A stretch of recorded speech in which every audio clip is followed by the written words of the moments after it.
The boundary between reality and multi-dimensions gradually fades over time. Humans panic as grotesque beasts with weapons from another world invade, turning rumors into visible nightmares. At the same time, special individuals rise, called hunters with superior abilities. The gentle morning sun covers the university campus in peace. Meanwhile, Li Xiaohei only focuses on choosing between a baguette and a donut at a small shop. He hesitates, as the space gates haven't yet affected daily life. So his biggest worry is still an affordable breakfast. He keeps changing his mind, sometimes picking the baguette, then leaning toward the donut. Despite the monsters rampaging, Xiaohei's life stays mostly unchanged.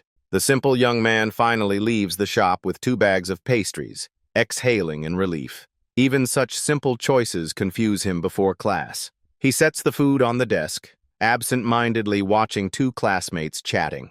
Lin Xinya, the girl he secretly likes, passionately talks about her favorite perfume scent. Suddenly, her gaze turns to him. Xinya's radiant smile greets him good morning. Xiaohei blushes, stammering a reply before quickly looking away. Inside, he admits he's never dared confess for fear of risk. His unconscious gaze stops at a spider diligently spinning its web outside the window. He thinks, if only life allowed trying every option before picking the best one. But then he reminds himself, reality has no do-over. Living sincerely is enough. Lost in thought, he suddenly notices a strange scene outside the window. A dark gate appears, with a barrier and 2 glowing mystical buttons mirrored at its center. The lecture hall erupts in chaos, students panicking and whispering in confusion. A violent sound echoes as the classroom door is slammed hard and shakes. A deformed figure with a stitched face and blood-soaked shirt appears, followed by a horde of round-mouthed monsters full of teeth. Xiaohei screams in terror, declaring it a demon. The mutant sneers coldly, its eerie voice commanding a roll call. Calling number 1, a female student screams in fear and confusion. Before finishing his words, he rushes forward. Blood splatters everywhere. The splashes hit Xinya's face, leaving her frozen, eyes wide in shock. Xiaohei angrily stands up, slamming the desk and shouting. The demon laughs wildly, asking for the next victim while students flee in panic. Yet he calmly reads the name Fang Sisi. He continues naming Gao Lian, Gao Yiliang, H. Lin. While calling names, he orders monsters to attack, and anyone trying to run falls in agony. Xiaohei trembles, heart racing, looking to the window and planning to jump for survival, trying to seize a chance. But just then, he sees Xinya frozen in place, her face covered in blood and tears streaming down, making him torn between survival instinct and conscience. For the first time in his life, he decides quickly, telling himself the once hesitant has now dared to risk. He rushes over, opens the window, and yells for Xinya to grab his hand and jump out with him. She rushes toward him, eyes full of tears. Just as her hand touches his, the demon's cold voice calls Lin Xinya. A series of thuds and bloody scenes follow, and Xiaohei remembers clearly that was the moment he died. Suddenly he jolts awake, gasping, sweat pouring all over, panicked, as he looks down at his trembling hands. Then turning to Xinya, he sees her calmly talking about perfume as if nothing had happened. She looks back with a gentle smile, greeting good morning, and the scene turns peaceful again. Xiaohei freezes, realizing he's not dead and seems to have returned to the moment before the demon appeared. A line of text echoes in his mind saying he has gained the skill, future deduction. What he just experienced was a trial, letting him see 10 minutes ahead at the cost of divine energy. He wonders if it was only a vision.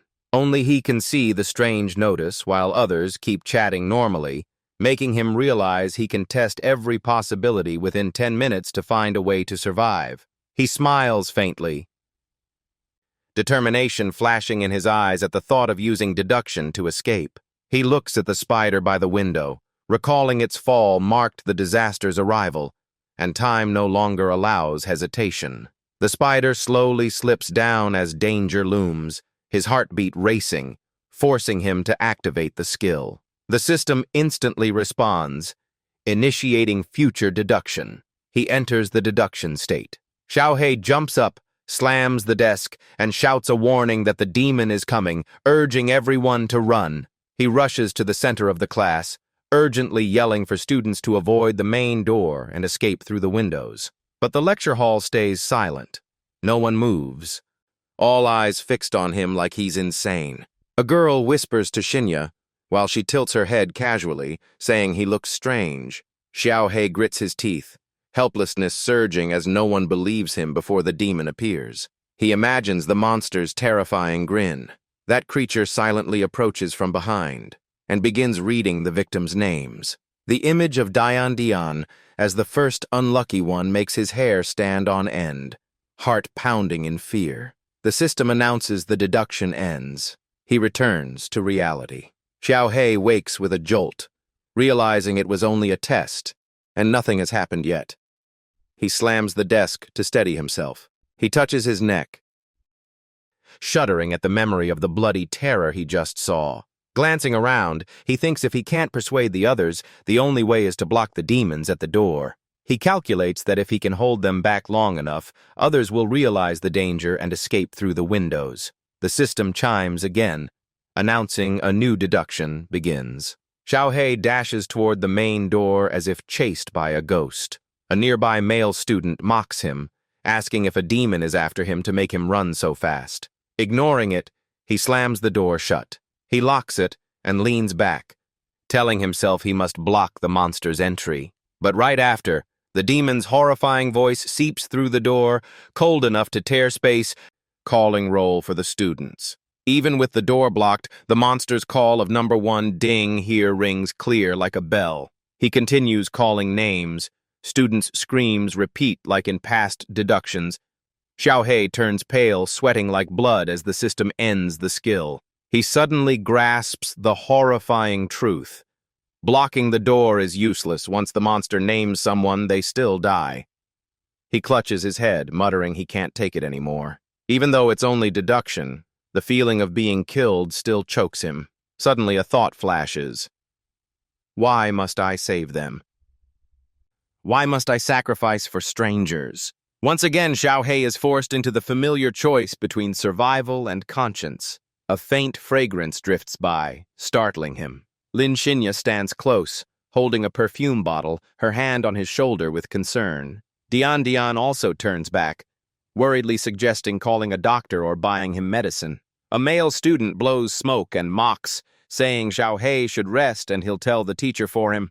But in Xiaohei's mind, the demon's roll call still echoes like a haunting spell. He closes his eyes, heavy-hearted, thinking of truths understood only later. That unconscious choices reveal the truest self. No matter how many times time rewinds, people still follow old instincts. He clenches his resolve, shuts his eyes, and activates the skill, entering deduction again. This time he changes strategy, planning to attack first to see if the monster's order changes. Gripping a chair, he charges the door as the demon enters, speaking coldly. It calls number 1, Li Xiaohei. He is immediately assaulted brutally, body torn apart. The system shows spirit power, 125, 157, 12. He grits his teeth angrily, telling himself the more he dies miserably, the faster it drains. He breathes deep to calm, ends deduction, then activates again.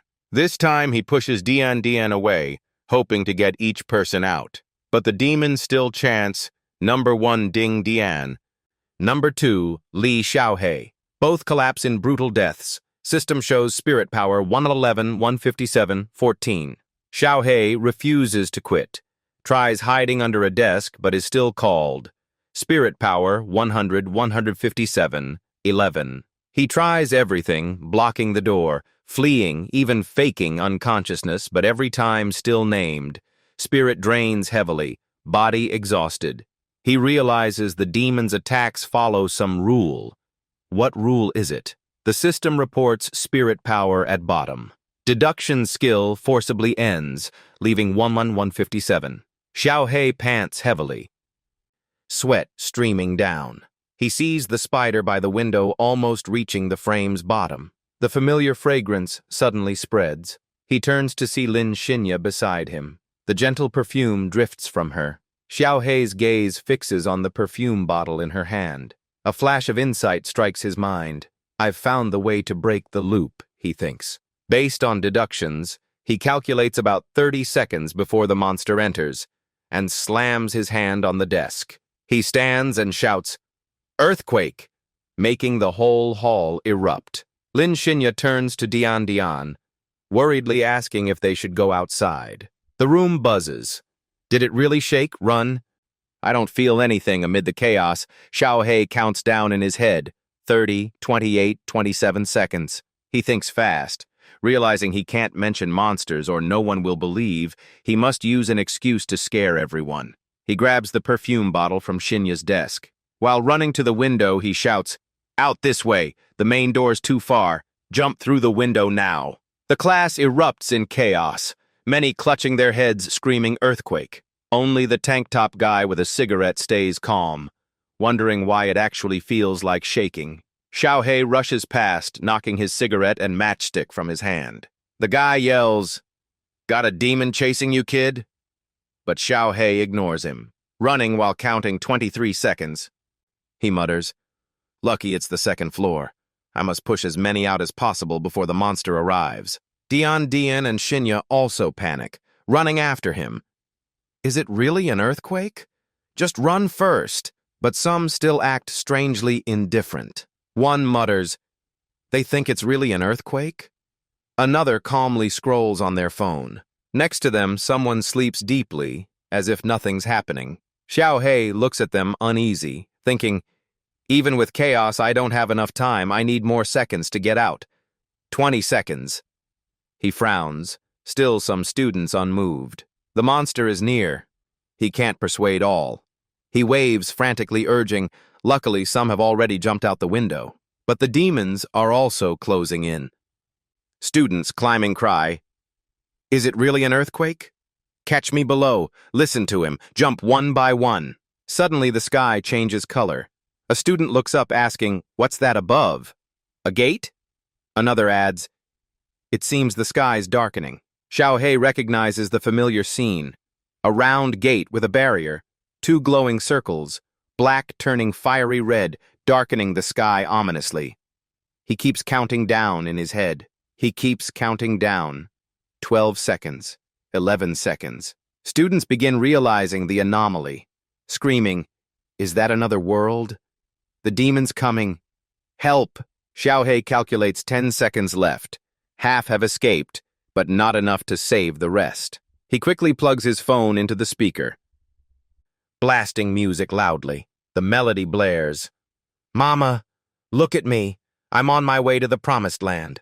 I'm running full speed on the highway to hell." He thinks the only thing he can do now is stop the demons from attacking those who haven't escaped once they burst in. 7 seconds. He recalls past deductions. He has figured out their attack rule. 5 seconds. He understands. They only kill by calling names. 3 seconds, meaning sound waves are their weapon. 2 seconds, he stuffs the matchstick into the perfume bottle, lighting it. 1 second, the fire bursts violently. Just as the monster steps in, its mouth opens wide, a smug grin spreading.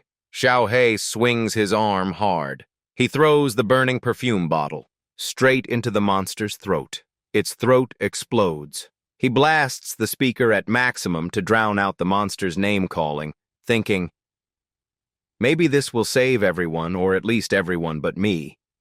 He shouts, "Everyone else, run now." He rushes to slam the main door shut, holding the line there. Outside, the monster pounds furiously, shaking the lock. Xiao Hei is exhausted, gasping for air. Everyone has escaped. He too must leave, but his body feels heavy, his head spinning from drained spirit power. He staggers step by step toward the window, vision blurring. The demon's about to enter. I can't move any more, such regret. Turns out I'm afraid 2 spirit power, only 1/157. If I'd known, why play the hero? He stares at his trembling hands, eyes about to close. Suddenly, another hand reaches out with a gentle voice. Classmate Xiaohei, give me your hand. It's Lin Xinya. She hasn't escaped. Hurriedly supporting him, she helps him toward the window. The two stagger forward together. Finally, both leap through the window, escaping safely. Exhausted, Xiaohei still can't hide a relieved smile. His voice trembles. I did it, really did it. I saved everyone. He turns to look at Lin Xinya. Her eyes are wide, sweat dripping, gaze fixed ahead. Xiaohei instinctively follows her eyes. The gate has become a cosmic black hole, radiating indescribable dark energy. The gate expands. Countless horrific beasts flood out violently. He is stunned. Before he can react, he looks up, seeing the gate fully opened. All are demons, while they are just ordinary humans, not awakened. We're going to die, he mutters. Suddenly, a light barrier envelops the two. The barrier acts like a protective shield. A student cries in fear. What is this? Xiaohei touches it, mumbling. A barrier could it be? Sure enough, those inside are protected from the monster's attacks.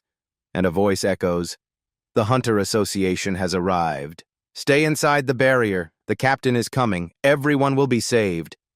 The announcement resounds. It's Madame Lin, a high-level hunter of the Space Bureau, deputy leader of the strongest National Association team, using space teleportation to arrive in time. Within the barrier, Xiaohei's eyes shine with hope.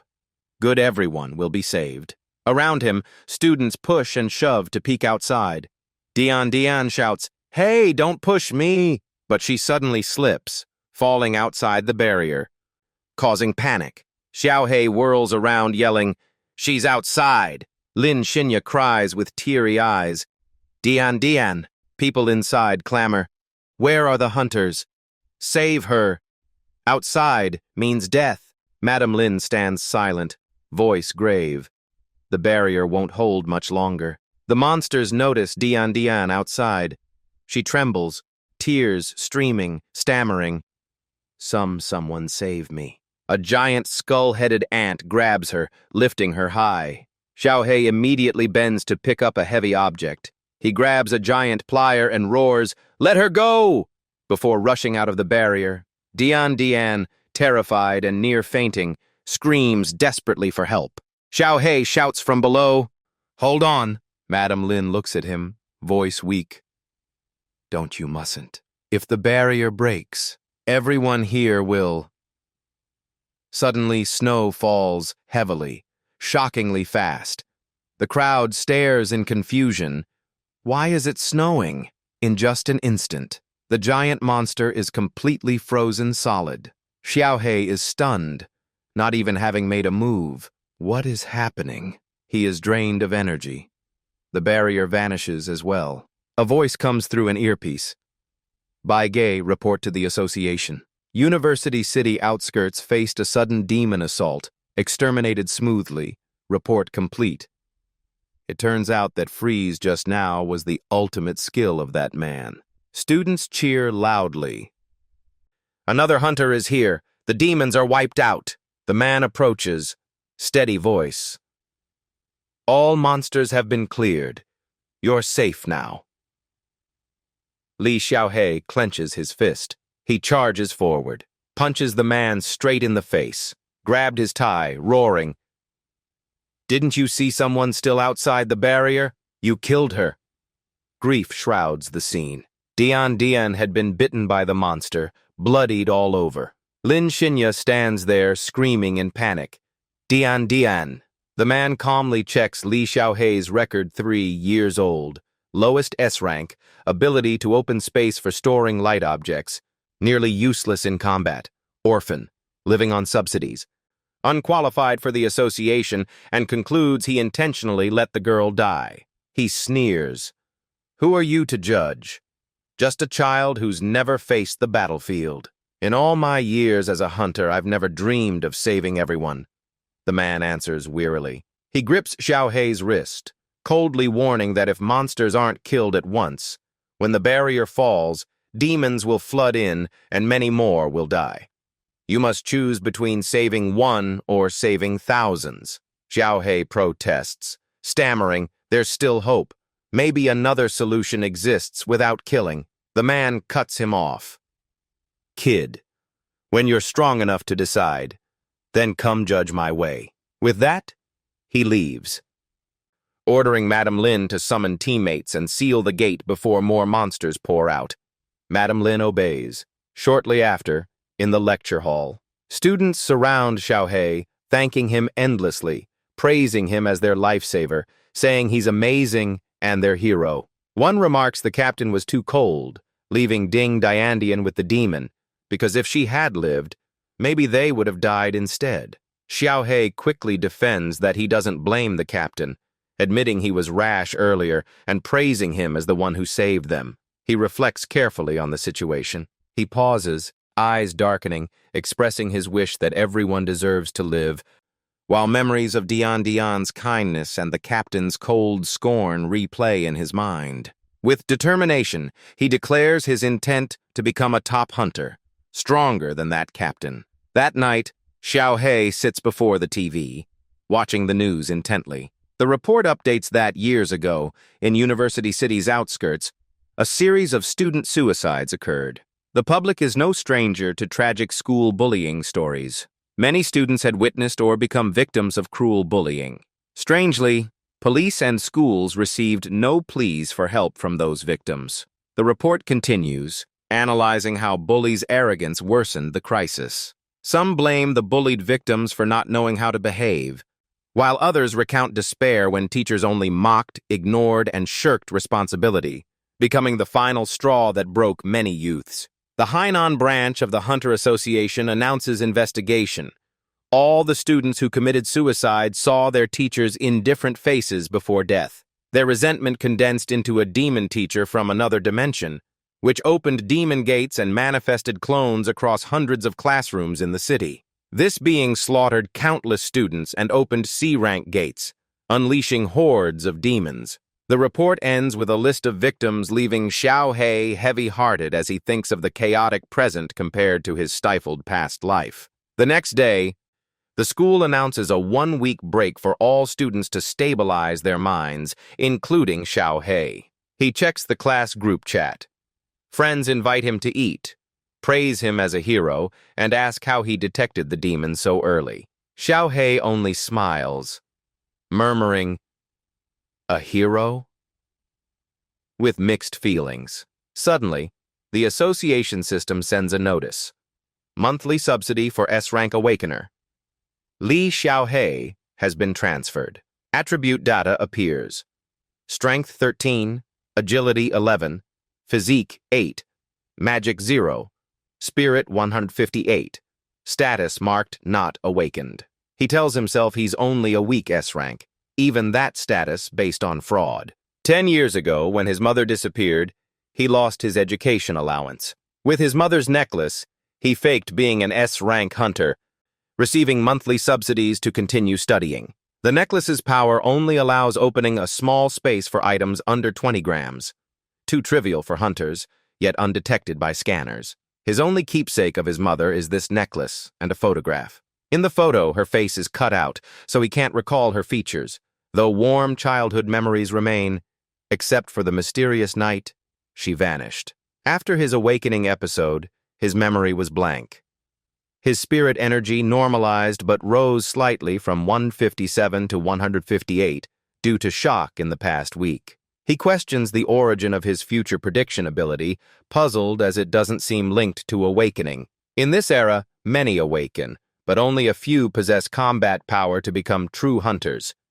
After reflection, he steels his resolve. His goal is to join the association, becoming an official hunter not for fame but to sharpen himself through real battles. Next time, he will save the ones he wants. Moreover, high-ranking hunters have access to classified records, which may reveal clues. He hopes to discover his mother's whereabouts through the association's internal intelligence. The next day, he arrives at the Tianhai branch of the Hunter Association to apply. A cold female clerk rejects him. His application isn't accepted since very few below rank A qualify for dangerous missions. Xiao He thinks to himself he not only wants to join but to reach the top. So he smiles and hints at his true purpose for coming. Silently, he activates his skill, entering deduction mode to test his ability. The prediction state consumes 158 spirit, lasting 10 minutes. He confidently declares he came to verify and recalibrate his power, believing a few trials will suffice. The woman seemed convinced and said it could be considered. She advised him not to expect much, since awakening indexes rarely change suddenly, then told him to follow. They walked together down the branch corridor. Suddenly, Xiao He noticed a group of people ahead. It was Captain Bai Ge leading Madame Lin and 3 others. Bai Ge ordered a D-rank mission by phone, demanding presence in 30 seconds. The crowd cheered for Bai Ge, calling him the strongest team, making Xiao He secretly surprised by his fame. He suddenly realized Bai Ge glanced at him, an eye that seemed to remember him. Bai Ge brushed past Li Xiao He, sneering with mocking words. Anger flared in Xiao He's chest, his face turning red. He wanted to charge, but the woman stopped him, warning him to stay calm since the opponent could crush him easily. The timer showed only 5 minutes left of the simulation. As they neared the test room, Xiao He asked staffer Fei Fei what rank someone would get if they foresaw 10 minutes ahead. He wondered if his ability were evaluated. It would at least be C, maybe A. And if S, could it surpass Bai Ge? Fei Fei frowned, saying he was too naive and knew nothing of the hunter world. She explained, anyone awakening time-based skills like foresight or reversal would instantly be ranked Supreme SSS. Xiao He was shocked, eyes glowing. Fei Fei nodded, stressing such a person would be taken by the highest authority. They would become a national strategic weapon, living under strict guard, never seeing the sun again.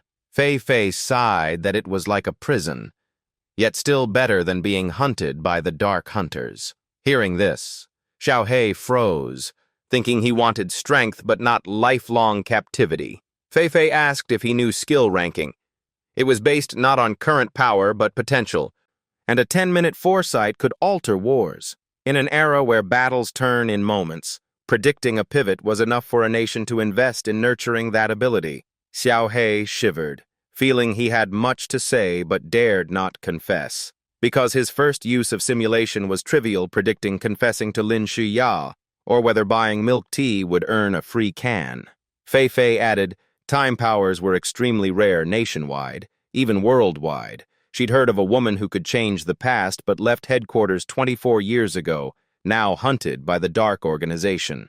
Arriving, Fei Fei called Xiao He to enter the test room, but she noticed he had vanished, puzzled where he'd gone. Li Xiao He rushed outside, running while thinking of dangers, war, secret groups, and a lifetime of captivity. He only wanted to find his mother, not trouble. Besides, he lacked strength to fight, so he couldn't let anyone know of his simulation power. Seeing less than a minute left, he told himself to stop today, give up the hunter dream, and leave saving the world to heroes like Bai Ge. Suddenly, he looked up, shocked by an unexpected scene. A swirling gate opened before him, the space skill of Vice Captain Ba Lin. From it, a young girl fell out, body covered in wounds. Blood spread across the cold floor. She struggled to speak, saying the intel was wrong. The mission wasn't D rank, but S rank, involving Lin Ge's team. No one else survived. After speaking, the woman collapsed, letting out a painful hiss. Those around panicked, shouting and calling for medics. In despair, she stammered that time had run out. He was stunned to realize the elite team would be wiped out so soon. The interface automatically announced the simulation ended. He quietly sensed the city's main force was about to be annihilated, so he resolved to intervene. He dashed forward like lightning. Someone confusedly questioned his intent. At that moment, the seniors group approached, while another reported urgent orders by phone. The order demanded they arrive on site within half a minute. The people ahead cheered, praising the elite squad and its leader. He silently thought he couldn't show true power, nor could he protect everyone on the mission. The senior ordered Ba Lin to teleport the team to the battlefield. She glanced at her watch and agreed. He realized the only option was to stop them from entering danger. He caused a disturbance to buy time, then rushed in, grabbing the leader's hand and landing a heavy punch on his face. He triggered a new course of action. The leader was flung away like a broken puppet. Xiao He rushed up, grabbed his collar, and shouted mockingly. He sneered that the other's strength had declined. The companions stood stunned, unable to believe their eyes. One stuttered in shock, while Ba Lin calmly checked the time, marking the second count. Outside, he acted fierce, but inside he panicked, praying for mercy and fearing his fate in 10 minutes. Enraged yet smirking, the leader asked if he had prepared last words, making him tremble in denial.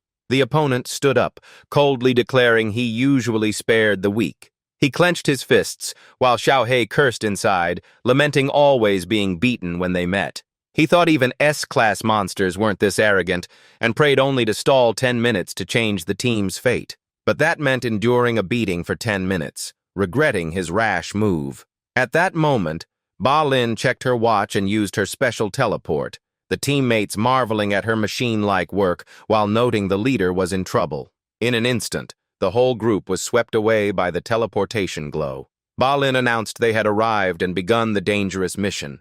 Ruins bore battle traces, wind scattering torn papers. Xiao He collapsed in fear at the dreadful sounds, blaming himself for failing to stop and being dragged along. Ba Lin explained that contact with the leader forced her to pull him too, while her power couldn't bring the whole team, leaving 2 behind. Xiao He trembled, realizing this disaster was his fault, the price too high. Ba Lin reassured it was only a low-rank mission, nothing serious. She asked if the 2 still intended to fight. Before he could answer, Bai Ge coldly told them to focus on work. Inwardly, Bai Ge cursed, confused why his opponent sometimes acted noble, then suddenly attacked, now trembling in fear. He concluded the guy's mind was unstable, like a lunatic, both infuriating and pitiful. Bai Ge pulled him up, voice low, mocking his fear, promising no petty revenge, but after the mission would punish him for daring touch an official hunter. Xiao He cried inside, wanting to weep, imagining his coffin in the final moments. He pictured a gruesome death, pierced by monsters, comrades falling in bloody succession. He was sure within 10 minutes an S-rank threat would appear, while the group still believed it was a minor task. He decided he must run immediately, unable to save them. He prepared to dash away from danger, but Bai Ge instantly grabbed his collar from behind. He sternly said the weak shouldn't run around. Though he hated him, he would protect him because it was the duty of the strong. He declared that as long as he was safe, the team would be safe too. He warned not to leave his sight, promising to shield Xiao He. But Xiao He only wanted to scream, more determined to escape. He forced himself calm, scanning the sky and the rift gate, both normal. Bai Ge added this proved it was just a D-rank task, the association checking monster traces. He patiently explained monsters sometimes formed from human grudges, usually weak. Especially in slums within big cities, this occurred often. Xiao He grew more distressed, wishing to flee. Seeing Xiao He's helpless look, Bai Ge thought he was crying, assuming he had psychological issues, sighing and shaking his head in pity. Suddenly, a middle-aged woman appeared, introducing herself as the neighborhood officer, saying she had reported an evil statue in a warehouse, then invited the group to follow. They followed her through the desolate street. She said the area was once promised renovation but left abandoned. Poor residents chasing dreams fell into dubious faiths. She sighed, advising youth not to follow bad habits, mentioned her son addicted to phones, then claimed she was pretty when young. Xiao He trailed behind, thinking she nagged like his mother. He glanced around, clearly seeing this was a struggling community with low living standards. He noticed a skinny man on the sidewalk, selling wilted fruit no one wanted. The fruit was rotten, losing all appeal. Strangely, no butcher shops were around. Was the poverty so deep people couldn't afford meat? He grew suspicious, also realizing there were no children in sight, wondering if the population had drastically declined. While thinking, a paper flew onto his face. Xiaohei picked it up. It was a missing notice for a 7-year-old girl with exact dates listed, chilling him at the abnormal frequency of child disappearances here. They continued and stopped before a dilapidated apartment block with stained walls. At the ground floor, an abandoned warehouse. The woman said this was it, fumbling with the rusty lock, blaming her lazy husband. Baige quietly told the team he sensed danger, urging safety first and investigation second. She turned back annoyed, scolding the youngsters for being noisy and obsessed with phones. The group fell silent, embarrassed by her scolding. The warehouse opened. She led them in, saying Han sect followers worshipped a statue here, rumored to sacrifice blood for blessings. Xiaohei entered, stunned by the grotesque idol. A giant, skeletal figure, spiked like spears, its feet piled with human skulls, chilling him to the bone. He shuddered, finding the bones eerily familiar. Recalling Ba Lin's grievous wounds in the previous simulation, he grew terrified. He realized this was the foretold danger. Counting the travel time, nearly 10 minutes, he sensed disaster was near. Suddenly, the iron door slammed shut, sealing escape. Someone tried to raise alarm, but Baige ordered calm. Protect the woman first, then comrades. The woman suddenly grinned wickedly. She pulled a knife to her neck, saying she thought there were 5 hunters, not just 4.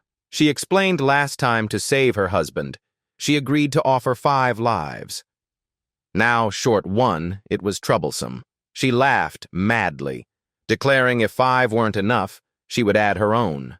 With that, she slit her throat and fell, blood gushing on the floor. The group was horrified by the gruesome sight.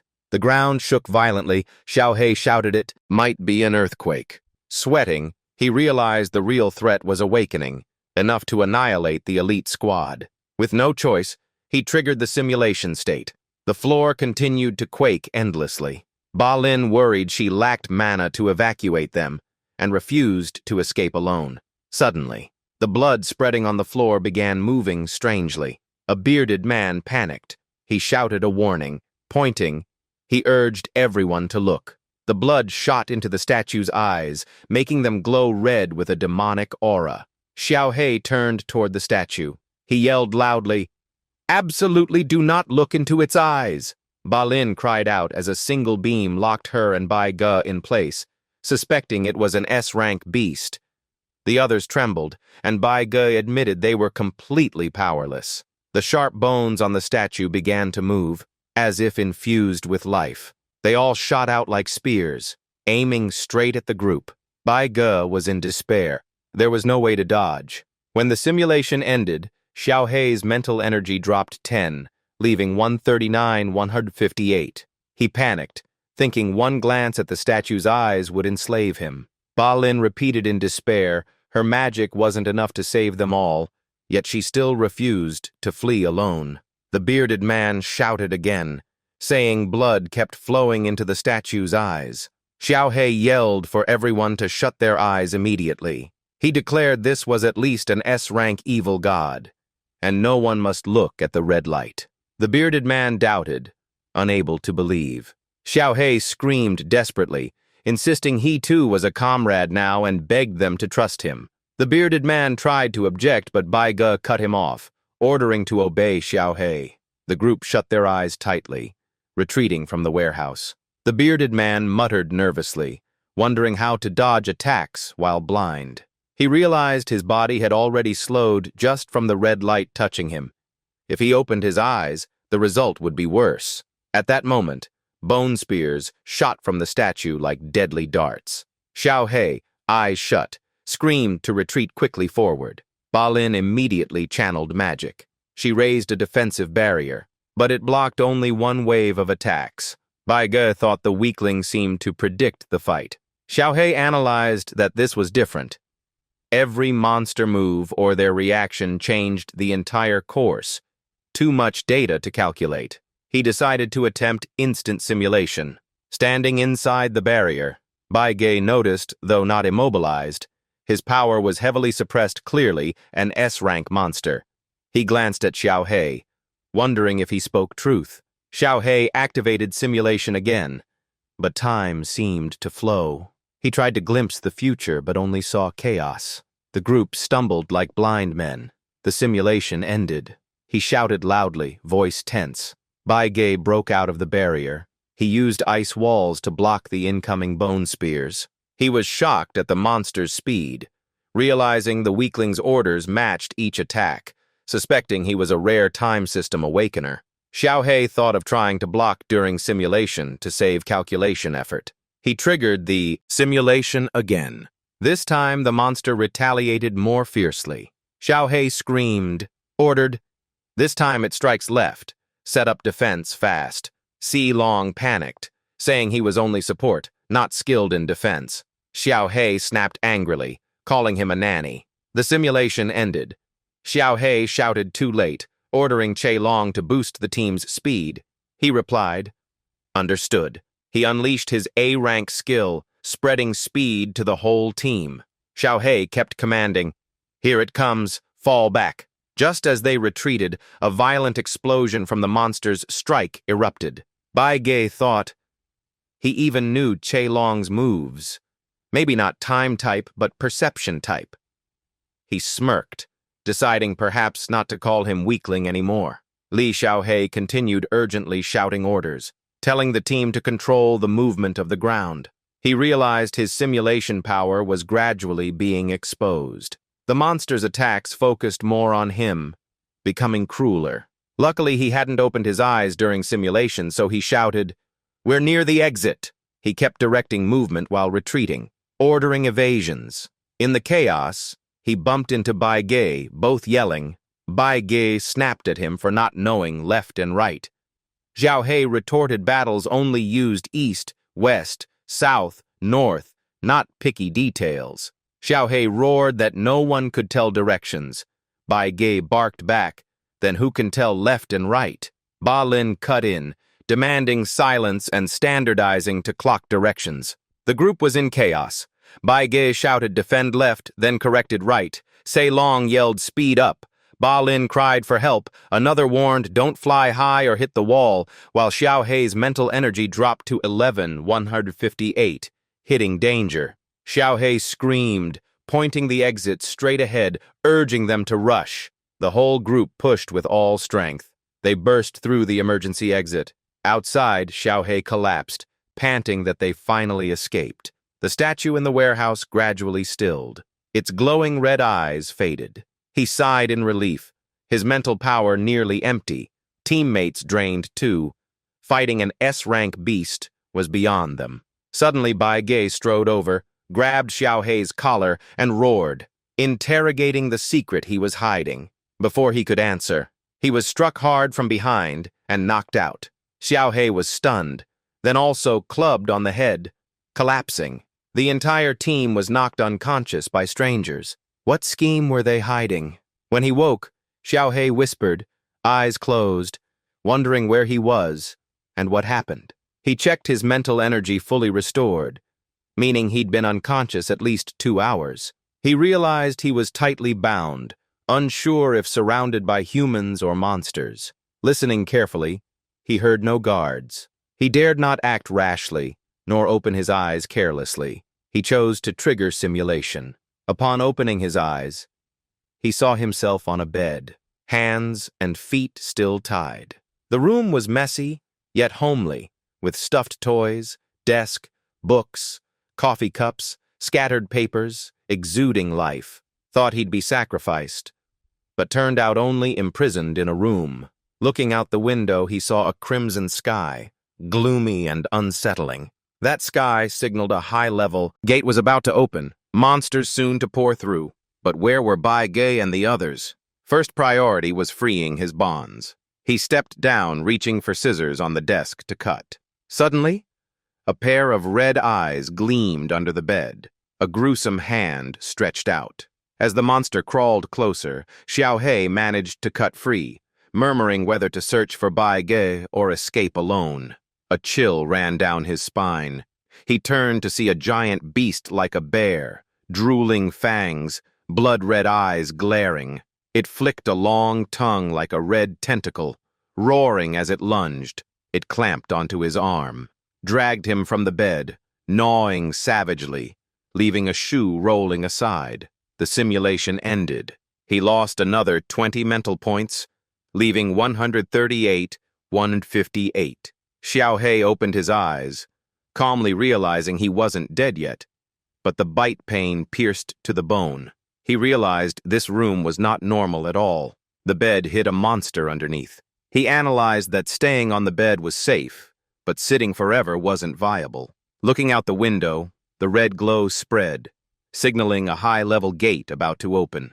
He despaired, telling himself he was just weak, unable to fight monsters. Suddenly he recalled seeing black, demonic aura on its body, a clue flashing in his mind.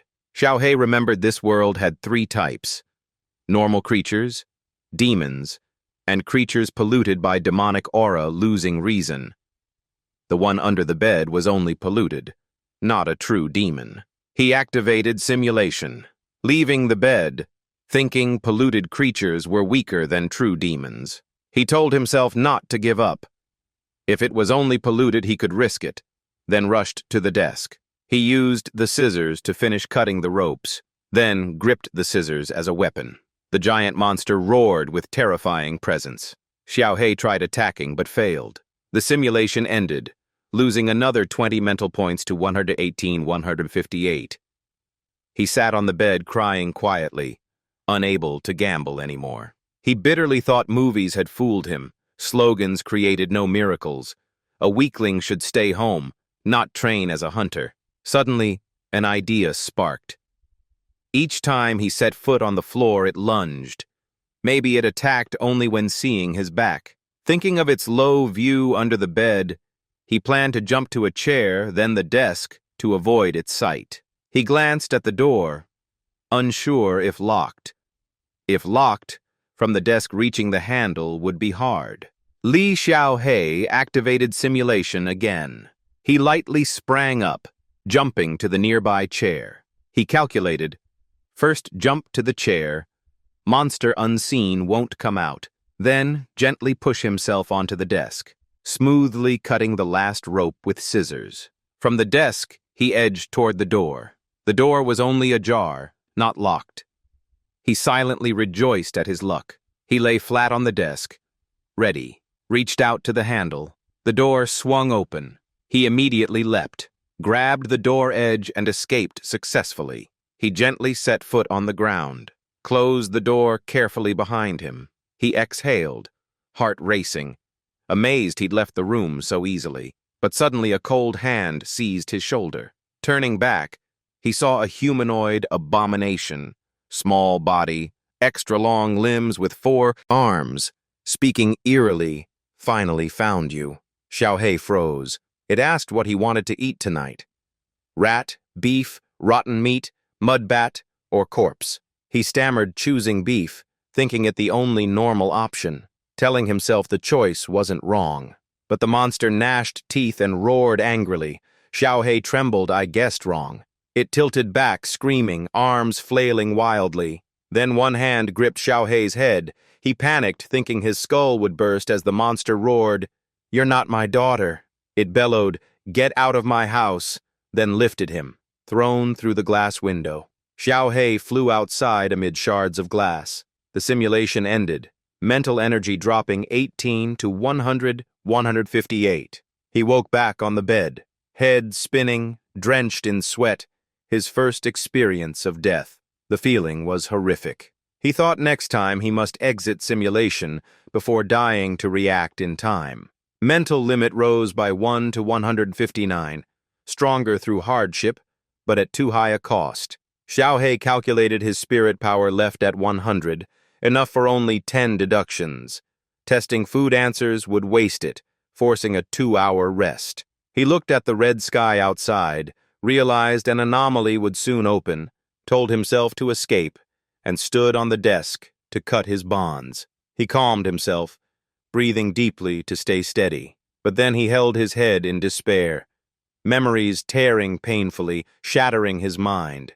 He muttered he was just an ordinary student wanting a peaceful life, marriage, children, and a house. Then recalled his goal to find his mother, thinking she wouldn't let him die. growing more confused. He bent over the desk and was startled to see an object. A diary lay neatly beside two loose sheets. Xiaohei picked it up curiously, noticing the handwriting looked like a young girl's. The first page read, "I'm 4 today. Mom gave me this diary. She's my hero. I love her."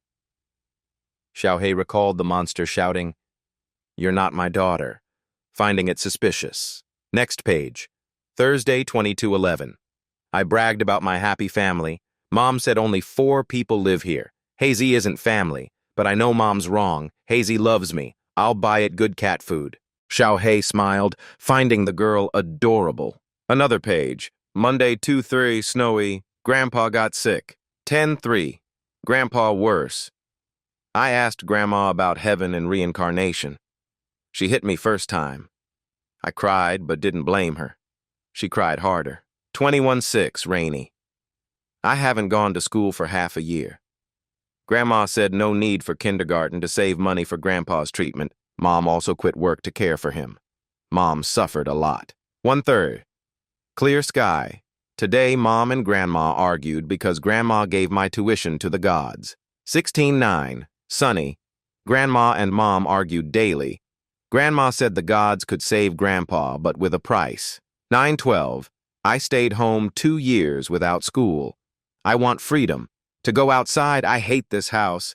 Grandma's scowl, the food, Grandpa's cough, medicine smell, her strange words, and using my tuition. Luckily, Hazy always stayed with me. 28:10, midnight. Grandpa sneaked out bringing medicine. Grandma cried, forbidding him to take it. He comforted me, saying he wouldn't. He couldn't leave me or go to heaven. 10:11, my 7th birthday is coming. I excitedly prepared surprises for loved ones, wishing to grow strong and free. Xiaohei turned more pages, but they were blank.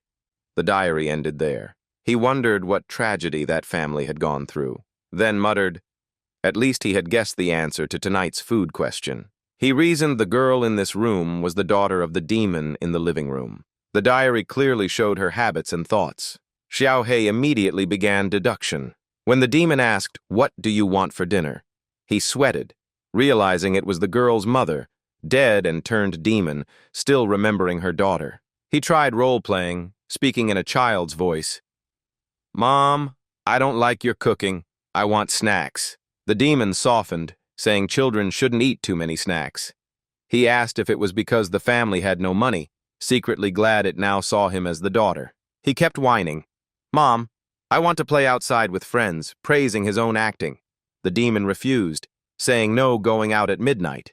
He continued acting like a stubborn child, insisting on snacks and pocket money. Xiaohei felt wistful, remembering how he pestered his own mother as a kid. He even sat on the chair, pretending to wait for his mom to feed him. Sweet memories of time with his mother rushed back. The demon brought a dish, placed it on the table, called him treasure, and coaxed him to eat. Xiaohei was horrified, covering his nose. The dish was writhing insects, dead rat heads, and human flesh, just as she had listed. He speculated someone in the village used the monster to kill people, blaming the demon mother. And he was just the newest victim. But he wondered why the demon never attacked the one who threw him here. Then she asked what else he wanted to eat, ready to make it. Xiaohei strained his mind, with less than 10 minutes of deduction left, needing to decide quickly. He recalled her saying no going out at midnight, meaning she believed it was night now. He held her hand gently. "Mom, I still want to tell you something. You've worked too hard. It's late. Please rest and don't worry about me." The demon froze, silent for a few seconds.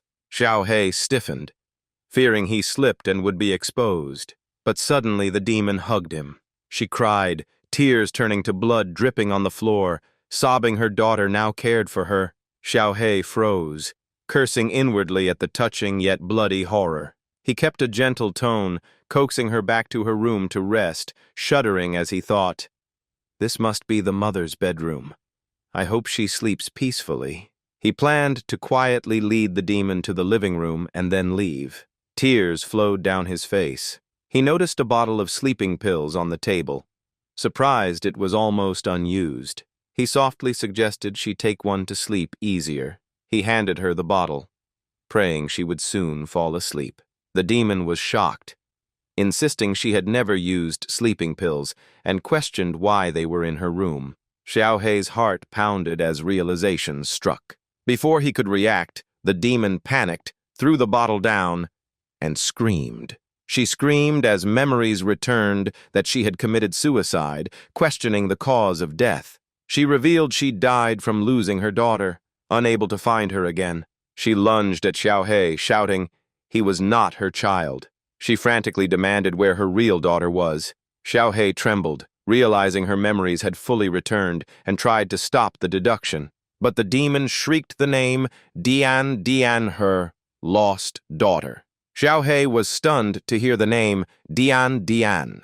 He recalled Dian, the girl he failed to save last week. Distracted, he dropped his guard, and the demon lunged at him.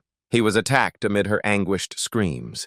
Xiaohei lost 20% spirit, instantly exiting deduction and returning to reality. The pain of being bitten still lingered on his body. But this time, things were different. He resolved not to give up anymore. He reminded himself of his regret over Dian, and vowed to save the girl's mother even as a demon. He believed a mother is still a mother no matter what, using that as motivation to stand up.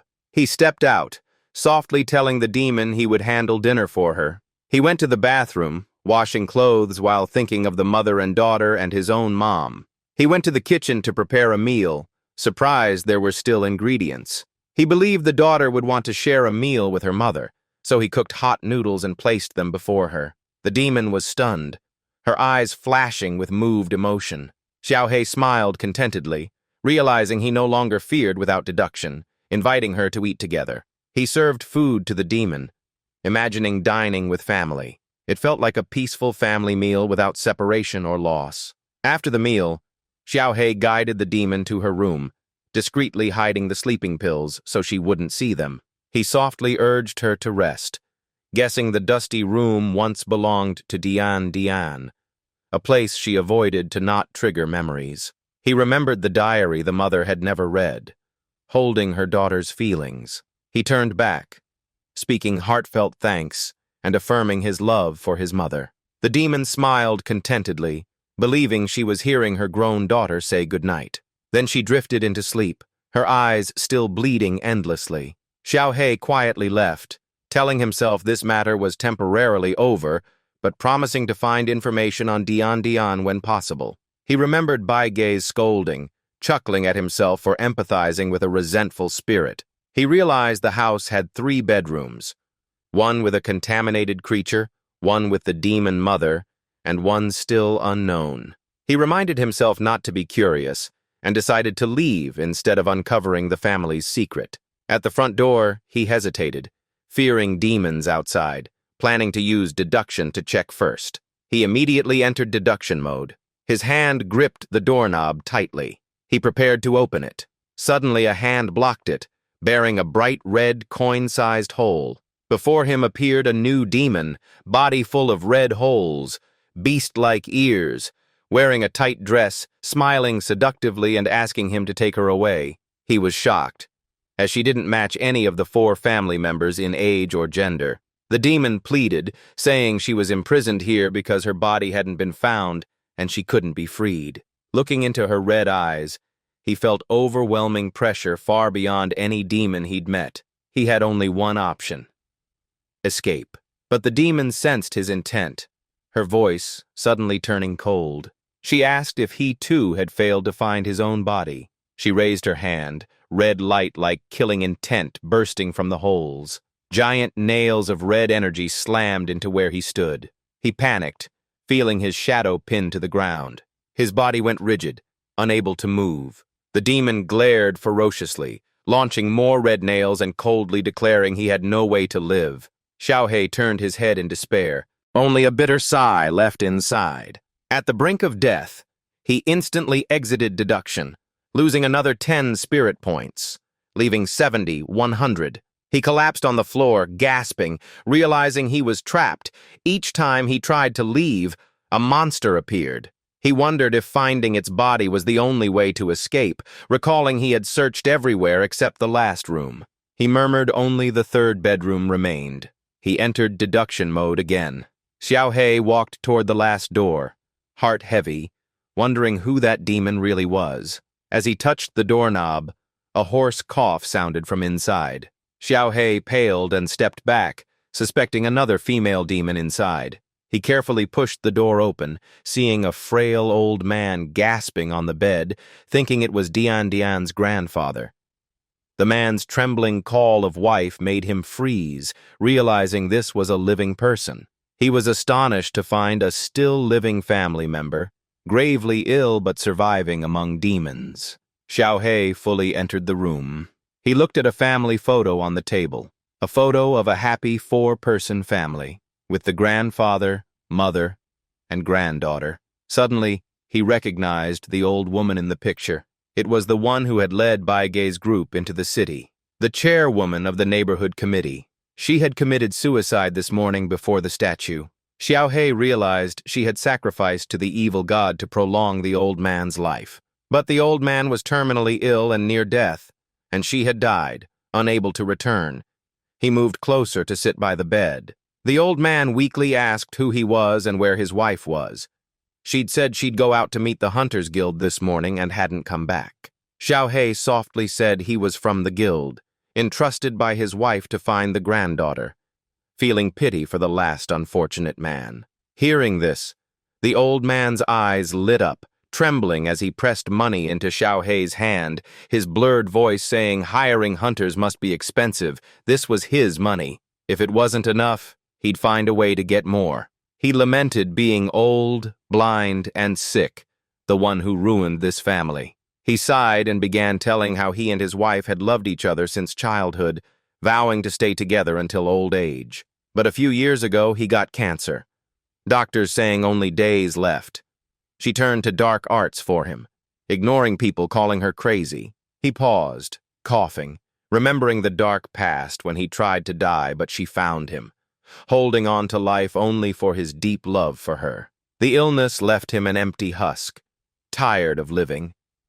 One day he awoke to find his granddaughter gone. Thinking Dian had run off and never returned, he blamed himself. Later, his daughter-in-law, Amei, stole sleeping pills and killed herself, leaving the family broken with only his mad wife and himself half alive. The old man choked with guilt, saying he should have died but kept living, waiting for news of his granddaughter, hoping to see Dian one last time. Xiaohei looked at the money and medicine in the man's hands, gently confirming he understood his meaning. He clenched the money, eyes firm as he accepted the task. He promised to bring Dian back to the old man. Exiting deduction, Xiaohei stood at the door, mind full of clues about Dian and this family, deciding to end it all. As his hand touched the knob, the seductive demon's voice greeted him as expected. Her voice echoed, begging to be taken away. Xiaohei turned back and affirmed he would take Dian, realizing the demon was the missing child. He observed closely, though her form was grown. Her words revealed the little girl within. From the diary, he now understood the whole truth. He reasoned demons form from obsession at death. Dian's yearning for freedom and adulthood had shaped this form. He nodded, confirming he had found every family member. He gently but firmly told the demon to follow him. She looked confused, then obediently agreed. Xiaohei led her to the room where she had been confined, sensing the truth was not what he thought. He realized this was not a family of 4. His eyes swept over the cat pillow and food bowl on the floor. Dian once had a cat. The cat was always with her. He recalled the demon-tainted creature under the bed was Hazy. As they entered the room, a faint sound stirred and the creature appeared. It lunged ferociously, eyes locked on the demon. But then, it slowly shrank down, revealing its true form as a tiny black cat, tail wagging happily at its owner. Xiaohei smiled, deduction correct. Though still unsettled, he knew Hazy had been loyal all along. It had guarded beneath the bed, letting no one near, perhaps Dian's body lay there. The 9 nail marks on the demon matched her corpse, and Xiao Hei gripped the blanket tightly. He yanked the blanket away. Dian's cold body was revealed beneath the bed. The demon froze, voice trembling as memories returned. A flood of recollections surged through the girl's mind. Her grandmother once worshipped a strange statue at home, praying for the grandfather to live even one more day. The price was horrific, perhaps her own life or another's. Dian, holding a gift, happily approached her sorrowful grandmother. She said she had spent all her pocket money on the gift to make her happy. Her grandmother panicked, screaming for her to stay away. At that moment, the statue's eyes glowed red. A ghastly light shone onto Dian. A terrible power descended, just like what Bai Gei's group had faced. Her grandmother screamed in despair, calling her granddaughter. The statue coldly declared it had accepted the sacrifice. That was the first time the evil god appeared, taking Dian's life in exchange for one day of her grandfather's. She tried to smash the statue and report it. But after losing her granddaughter, fearing losing her husband too, she kept killing, unable to turn back. The demon, in Dian's form, clutched her head and screamed in agony. Xiao Hei backed away, thinking she had remembered, fearing she'd lose control, ready to deduce again. But he gasped softly in shock. The demon vanished, leaving only little Dian weakly lying on the floor. Hazy rushed to lick her face, meowing. Dian slowly sat up, rubbing her eyes. In a childish voice, she asked if her grandfather had lived, if she had managed to help him. Xiao Hei stood frozen in shock. Then he gently led the girl to the old man's room. As they arrived, Dian cheered, eyes shining as she called her grandfather. The old man, resting, opened his eyes in trembling joy at her voice. He asked how she had been, weakly reaching to touch her face. Xiao Hei at the door thought demons had no warmth. A touch would reveal she was dead. The old man whispered like a final farewell, saying he could now rest in peace. He closed his eyes and passed away. His wife's spirit appeared, smiling as she reminded him of their vow to die on the same day. She softly said with her there, even in hell he would not be alone. The old man's soul left his body. He replied he had promised never to abandon her, asking if she finally believed. In the other room, the demon also vanished, leaving behind Dian's gentle mother. She told her daughter, choking with emotion, that she had always been by her side, and now she could rest. Xiao Hei witnessed it all, stunned, wondering if he was truly seeing souls. Suddenly, the necklace from his mother on his chest grew hot. Dian's soul turned into smoke and entered the necklace. Xiao Hei was shocked, realizing Dian had merged into it. This necklace could contain a demon. Her mother's spirit rose, touching his chest, warmly asking him to care for Dian, take her outside, as she longed for freedom and would become his ally. She said she would give him a gift to use at the most critical moment. With that, her spirit dissipated. Xiao Hei gripped the necklace, heart surging, vowing to take Dian with him as her mother wished. He stood silently, no longer afraid, once fearing death's separation but now understanding. He realized memories were precious too, and life short. Perhaps he would meet them again in the afterlife. He sighed. The story of this 5-member family had ended, yet questions remained, like how the grandparents lived with demons, and who had thrown him into this house to be fed to demons. He shook his head, deciding not to think further. First, he had to leave. Touching the necklace, once thought to hold only 21 grams, now he knew it held a soul. He smiled. A soul weighed 21 grams. So the saying was true. Since gaining deduction, he had faced many monsters. Through trials, he had unknowingly grown strong and brave. Exhausted, he told himself to sleep a while to recover. The old man and Dian's bodies were properly buried. Hazy had a caretaker. Now he had to show Dian the world, then quickly find Bai Ge and the others who might be in danger. He whispered this and closed his eyes. Outside, a blazing red door appeared. Xiao Hei jolted awake, rubbing his eyes, wondering how long he had slept. 1 or 2 hours had passed, his spirit restored. Looking out the window, he was horrified. The red door signaled monsters were coming. He had to leave immediately. At that moment, urgent knocking resounded. Xiao He turned, puzzled. He asked who it was. From outside came mixed human voices and demonic sounds. A voice outside called, "Amei, I know you're in there. I can see you." It told them to open the door and let it in. Xiao He frowned, recalling Amei was Dian Dian's mother, and wondered why the neighbor called her name at midnight. He questioned why the neighbor sought Dian Dian's mother, then activated deduction mode. The call kept repeating outside the door. "Amei, open the door, he. Xiao He crept forward and peeked through the peephole. Outside was a giant eye filling the gap, with countless tiny people inside shouting in unison, "I see you! I see you!" The character stepped back in shock. A chill rose as the observing gaze carried a strange aura. Suddenly, sharp pain erupted from the vision area, making the person clutch their face in fear of the numbing sensation. They screamed from unbearable pain in their sight. One side of vision turned into the horrifying figure outside, leaving them confused and terrified. The giant spoke with a greedy tone, saying the vision was delicious. The person froze like a statue, their arms no longer obeying. Their hands strangled their own neck, panic rising as they realized the body was no longer under control, nearly suffocating. The echo outside kept yelling it had seen them. Fortunately, the character broke free from the possession, losing 12 mental points, leaving 58 down to 100.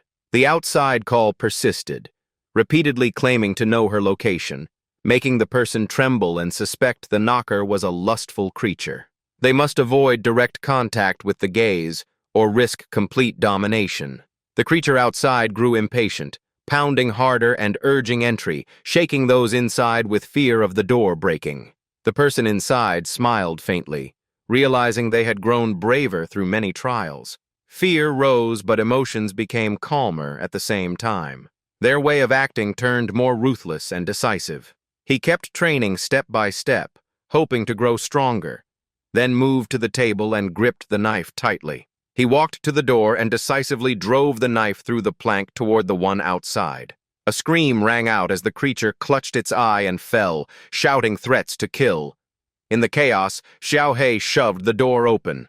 He rushed into the hallway, panicked, searching for the exit and the building's door, unsure which way to run.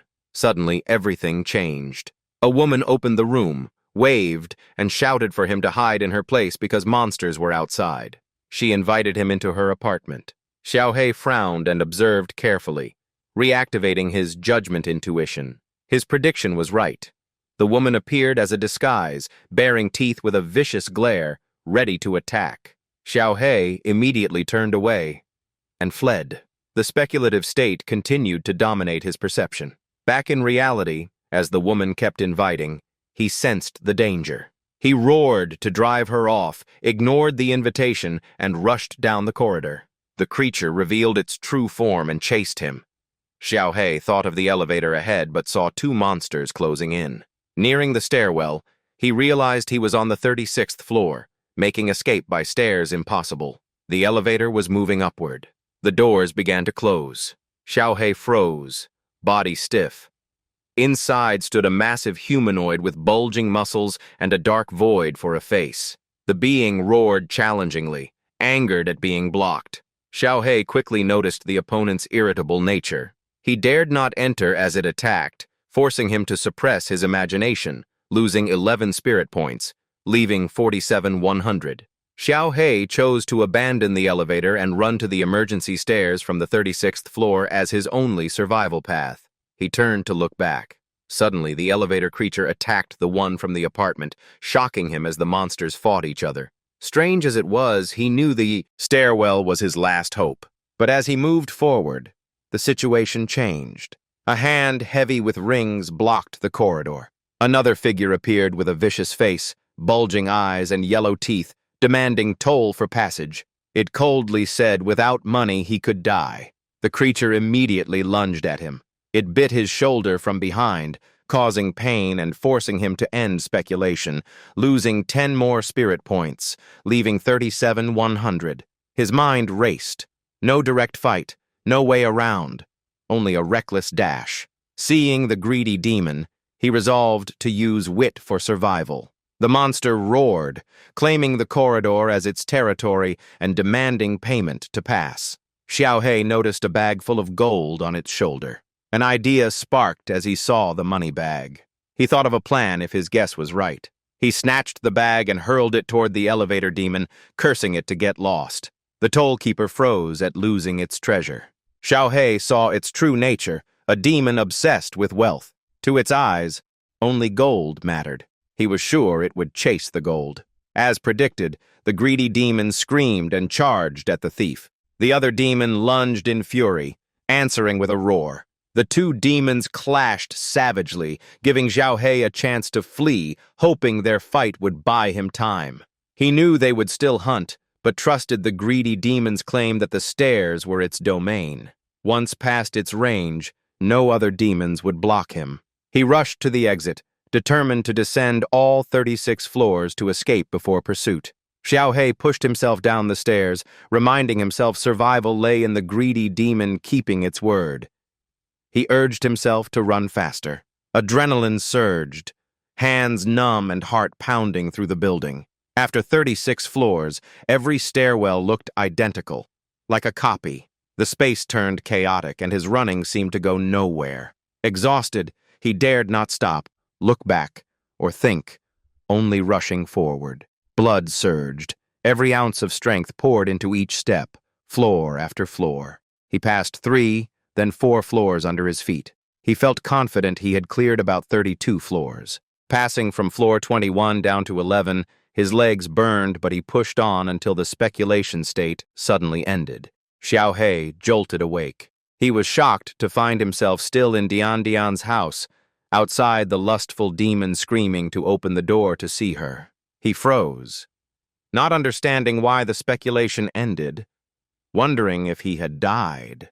He shook his head, realizing he wasn't dead, but the speculation time had expired.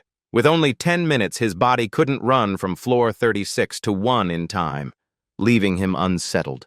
For the first time seeing the future without knowing its end, he dared not risk it for real. The door shook violently, the demon about to break in, and he stepped back in fear. He still hadn't found a safe escape. He gritted his teeth, questioning if this was where he would die. Suddenly, Dian's mother's words echoed, urging him to take the girl out. He gripped the necklace tightly, telling himself he couldn't die. He remembered his promise to show Dian the outside world. He still had to find Bai Ge and Ba Lin, and also trace his own mother. Time theirs. The door burst open. The lustful demon with horrifying eyes entered, screaming to see. Xiaohei didn't hesitate, gripping the knife and stabbing straight into its eye. He shouted that whoever looked would die, then stabbed the other eye. The demon roared, collapsed to the floor, black blood spilling everywhere. Xiaohei fled the room, running down the corridor, meeting the fake woman demon urging him to run. He brushed past and roared to drive it away. Nearing the elevator, he saw the massive demon with a void-like face. He pointed to the demon chasing him, yelling it wanted to challenge that one. Then he dashed to the emergency stairs, snatched the greedy demon's money bag, luring it toward the two fighting monsters. He hurled the bag at the elevator demon and ran desperately. Running, Xiaohei told himself his analysis was right. The whole building was infested. He only needed to run from floor 36 to 1 to escape, even if he hadn't fully simulated it. He sped past floors 30, 23, 18, 7, 5. For the first time mustering all courage, through floors 4, 3, and 2, his legs trembling but still running the path he'd simulated, reassuring himself of hope. Nearing floor 1, no demons followed, not even the greedy one. Finally, stepping onto floor 1. But hope turned cruel. It always came with despair. He was stunned to find the stairwell door on floor 1 locked tight. Behind him, the greedy demon's footsteps grew closer. He sat down, dead end ahead and monster behind. This was a death path. He shouldn't have chosen it, and no longer in speculation, he had no chance to regret. He despairingly stares at the locked door, with no escape left. He wonders if he will die here. The greedy demon catches up. It screams madly, demanding his life or death. Xiaohei is exhausted, sensing death near, his mind hallucinating. He suddenly hears the lock moving, as if someone is opening it. The door bursts open, and a firm hand grabs his collar. He is forcefully pulled out from there. Xiaohei is stunned. He hasn't recovered yet. He sees a man shouting at his teammates to close the door immediately. Then the man extends his hand, telling Xiaohei to grab it and run. Inside, the greedy demons howl, demanding the door be opened, threatening money or death. The self-proclaimed guard explains he heard strange noises. Xiaohei runs, urging them to notify the Hunters Association, and the man agrees. Xiaohei feels moved and grateful, secretly glad to meet living people. All three run quickly before the monster's door bursts open. One urges to speed up. They promise to take him to safety. Xiaohei agrees, breathing in relief with gratitude. He looks back, watching the building he'd just escaped from. Monsters crawl densely out the windows, chilling him as the whole area seems occupied, puzzled why they appeared before the door opened. After a while running, the guard stops, saying they have arrived. They point to a warehouse, telling him to hide there while they call for reinforcements. Xiaohei, exhausted, drenched in sweat, thanks them, but feels both scared and strangely reassured. He looks closely at the warehouse, memories suddenly resurfacing. This is the place the old woman led him and the group into that morning, with a giant evil god statue inside. He is shocked, suspecting the two men's true intentions. Xiaohei immediately uses his deduction ability, seeing himself skewered by the evil god, blood gushing. The two guards reveal their true faces, grinning wickedly, wanting to sacrifice him. Watching the evil god attack Xiaohei, they delight, noting his unusual courage. Then they leave, locking the door tightly. Xiaohei ends the deduction, losing 10 mental points, only 27,100 left. Back to reality, one guard gently invites him into the warehouse. He claims it is safe while opening the iron door and coaxing him. Xiaohei, wary, picks up a brick hidden in his hand and suddenly strikes the man. Blood gushes out. The man collapses. His partner cries out in fear. He stammers curses. But before reacting, Xiaohei continues, striking with the brick. Both are knocked unconscious. He pants, gripping the brick, reminding himself he only subdued, not killed, leaving the law to judge later. He observes, shuddering as he realizes this place sacrifices to demons to stay safe by serving the strongest evil god. He trembles, realizing no one can be trusted here, even humans, deciding to escape home immediately. Standing at the door, seeing several guards, Xiaohei guesses the residents are all evil god cultists. If exposed, he'll be sacrificed immediately, so he quickly strips a guard's uniform, disguises himself and walks out like a familiar face. Passing another guard, he keeps himself small, avoiding attention. He tries to act naturally. On the other side, someone turns back. He shouts loudly, questioning what Xiaohei is doing. Xiaohei is briefly scared, cursing silently in his mind. The guard squints suspiciously, stammering about demons, saying he hasn't seen him before. He asks if Xiaohei is new, why his face is unfamiliar. Xiaohei calmly lies that he was introduced by a contact to watch the warehouse. The man nods and says the warehouse isn't guarded these days. Pulling him to move goods, Xiaohei hurriedly refuses. He lies again, saying the warehouse for the god is very important, so he wants to return, inwardly relieved for nearly being exposed. The guard sternly orders him to obey, saying moving goods is the most important duty.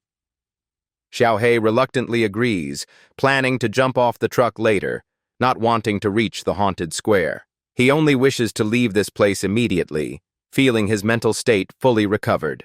So he carefully asks the guard, in a light tone, what kind of goods they're transporting. The truck moves, from Xiaohei's point of view. The roadside scene is bizarre. Humans and demons coexist without touching, as if in two separate realms, giving him chills and terror at this twisted place. The guard casually answers, "The cargo is people, to be taken to the square for the god's sacrifice." Xiao He panics, stammering if they too are also. The man cuts him off, curtly saying they are God's followers, not ordinary people. Didn't anyone tell him? Look at the divine envoys. They don't harm us because we are under the God's protection. Living near the God long, we've absorbed the God's aura. Xiao He is stunned, hearing them call demons divine envoys and the evil god their god. Utterly insane. He looks at the guard's uniform he's wearing, realizing it carries the evil god's aura so demons avoid attacking him. He thinks of jumping off the truck quickly, hand on the door latch ready to leap. But the guard smirks darkly, saying the sacrifice is near. 3 hunters will be offered. Then the gate will fully open. The evil god will descend. Xiao He freezes. Images of the 3 hunters flash in his mind. He enters deduction mode, seeing the square ahead. Bai Ge, Madame Lin, and another are tied tightly on a platform, surrounded by countless sharp iron stakes like the evil god's spears. Below the platform, a bound man cries and pleads innocence as just a delivery worker, begging not to be killed. A sinister cultist laughs, saying, "Don't dream, they are unworthy sacrifices. Must wait until the 3 hunters die first." On the platform, Cat Long cries desperately, calling for his mother. A cultist laughs gleefully, saying 2 S-rank hunters and 1 A-rank, prime sacrifices enough to open the evil god's gate. Bai Ge stays calm despite restraints, coldly challenging if their so-called god dares consume them, warning not to miss their deaths. Madame Lin is bound to a demon bone, her powers sealed, murmuring she's like an unawakened ordinary person. She loudly asks where the 4th member is. A cultist replies that one was useless, already eaten by demons. Bai Ge cries out in shock, asking if Kui Bap is dead. He angrily accuses them of murdering his teammate.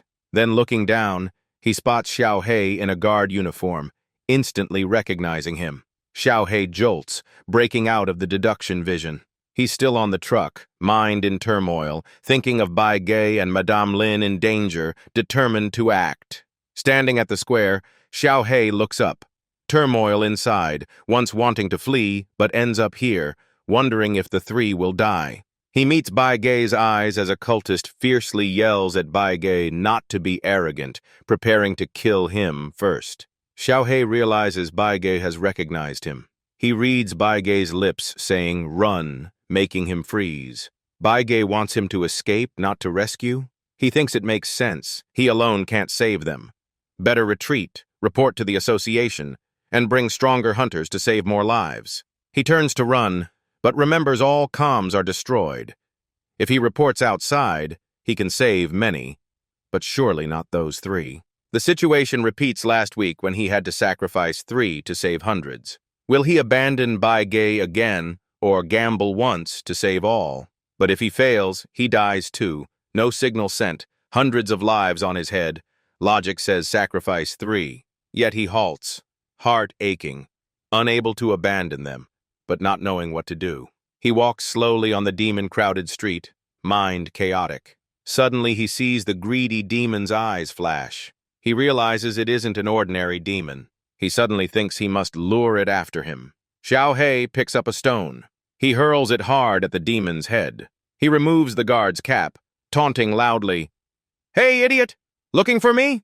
"You look hopeless," Xiao He mocks. "Want to catch me?" Then he sneers. "Just a dream."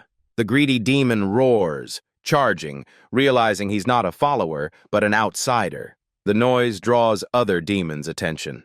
They all howl and chase after him. At the square, the sacrifice is ready. The leader coldly declares to begin while holding a knife. He smirks, sliding the blade across Bai Ge's face, pondering where to cut first. Bai Ge shifts his gaze afar.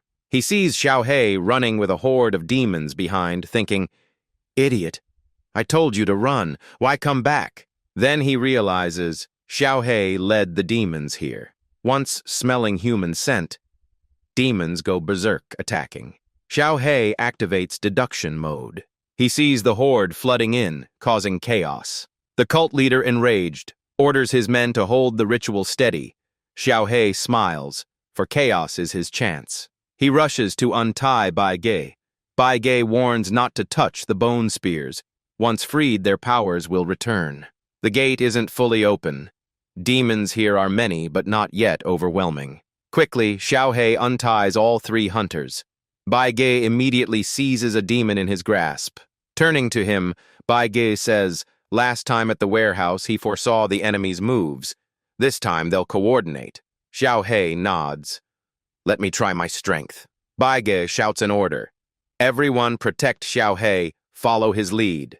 Madame Lin and teammates respond in unison, clear and firm. Xiao He adds, let Madame Lin protect the villagers. At once, Madame Lin raises a barrier shielding the civilians in the square. Xiao He turns and calls to Bai Ge.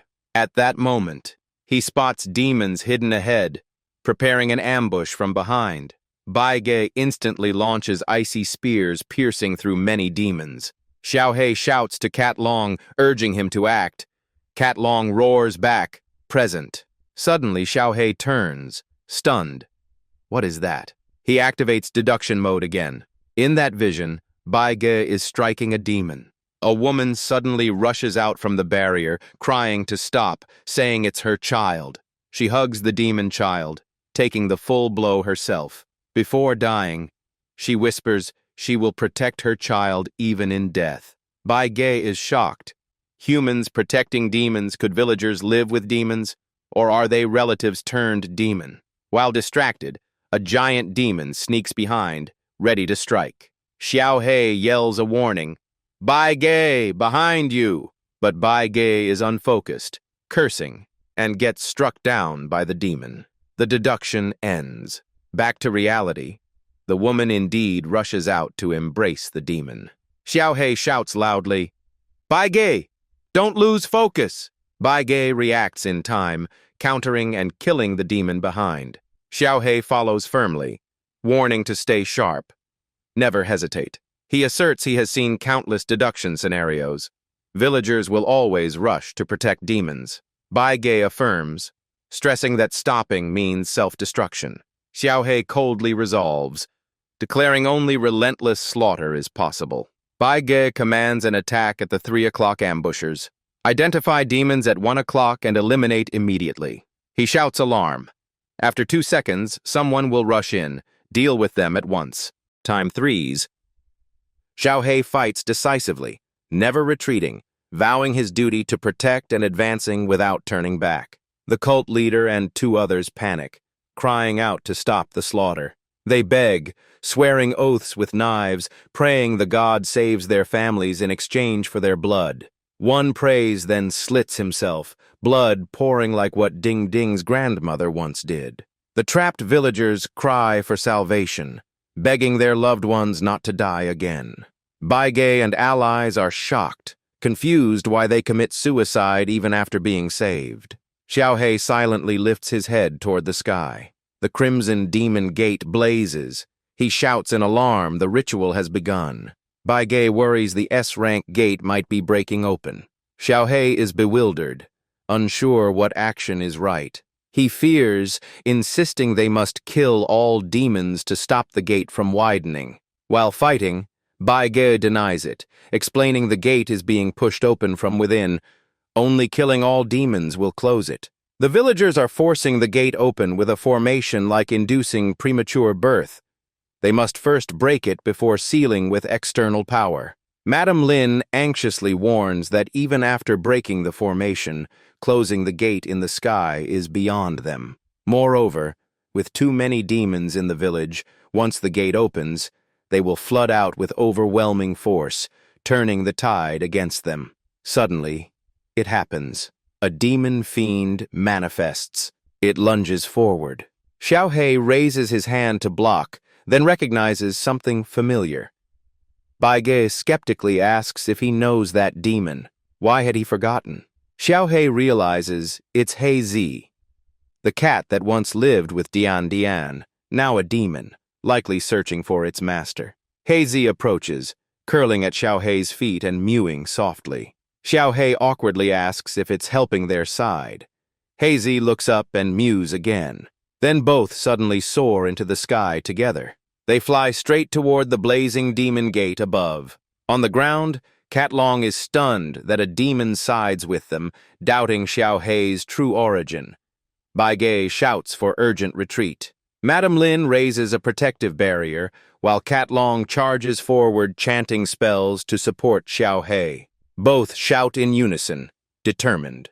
Bai Ge swings his great blade, rushing in to help break the gate ritual. He silently thinks to himself, Li Xiao Hei, this is as far as we can help.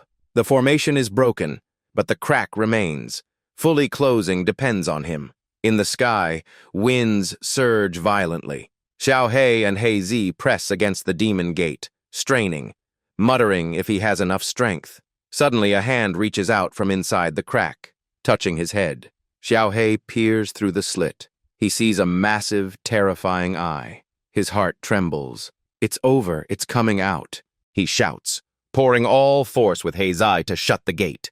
He swears he cannot die, remembering his promise to take Dian Dian outside, then cries out for help. The pendant on his neck suddenly shines brilliantly.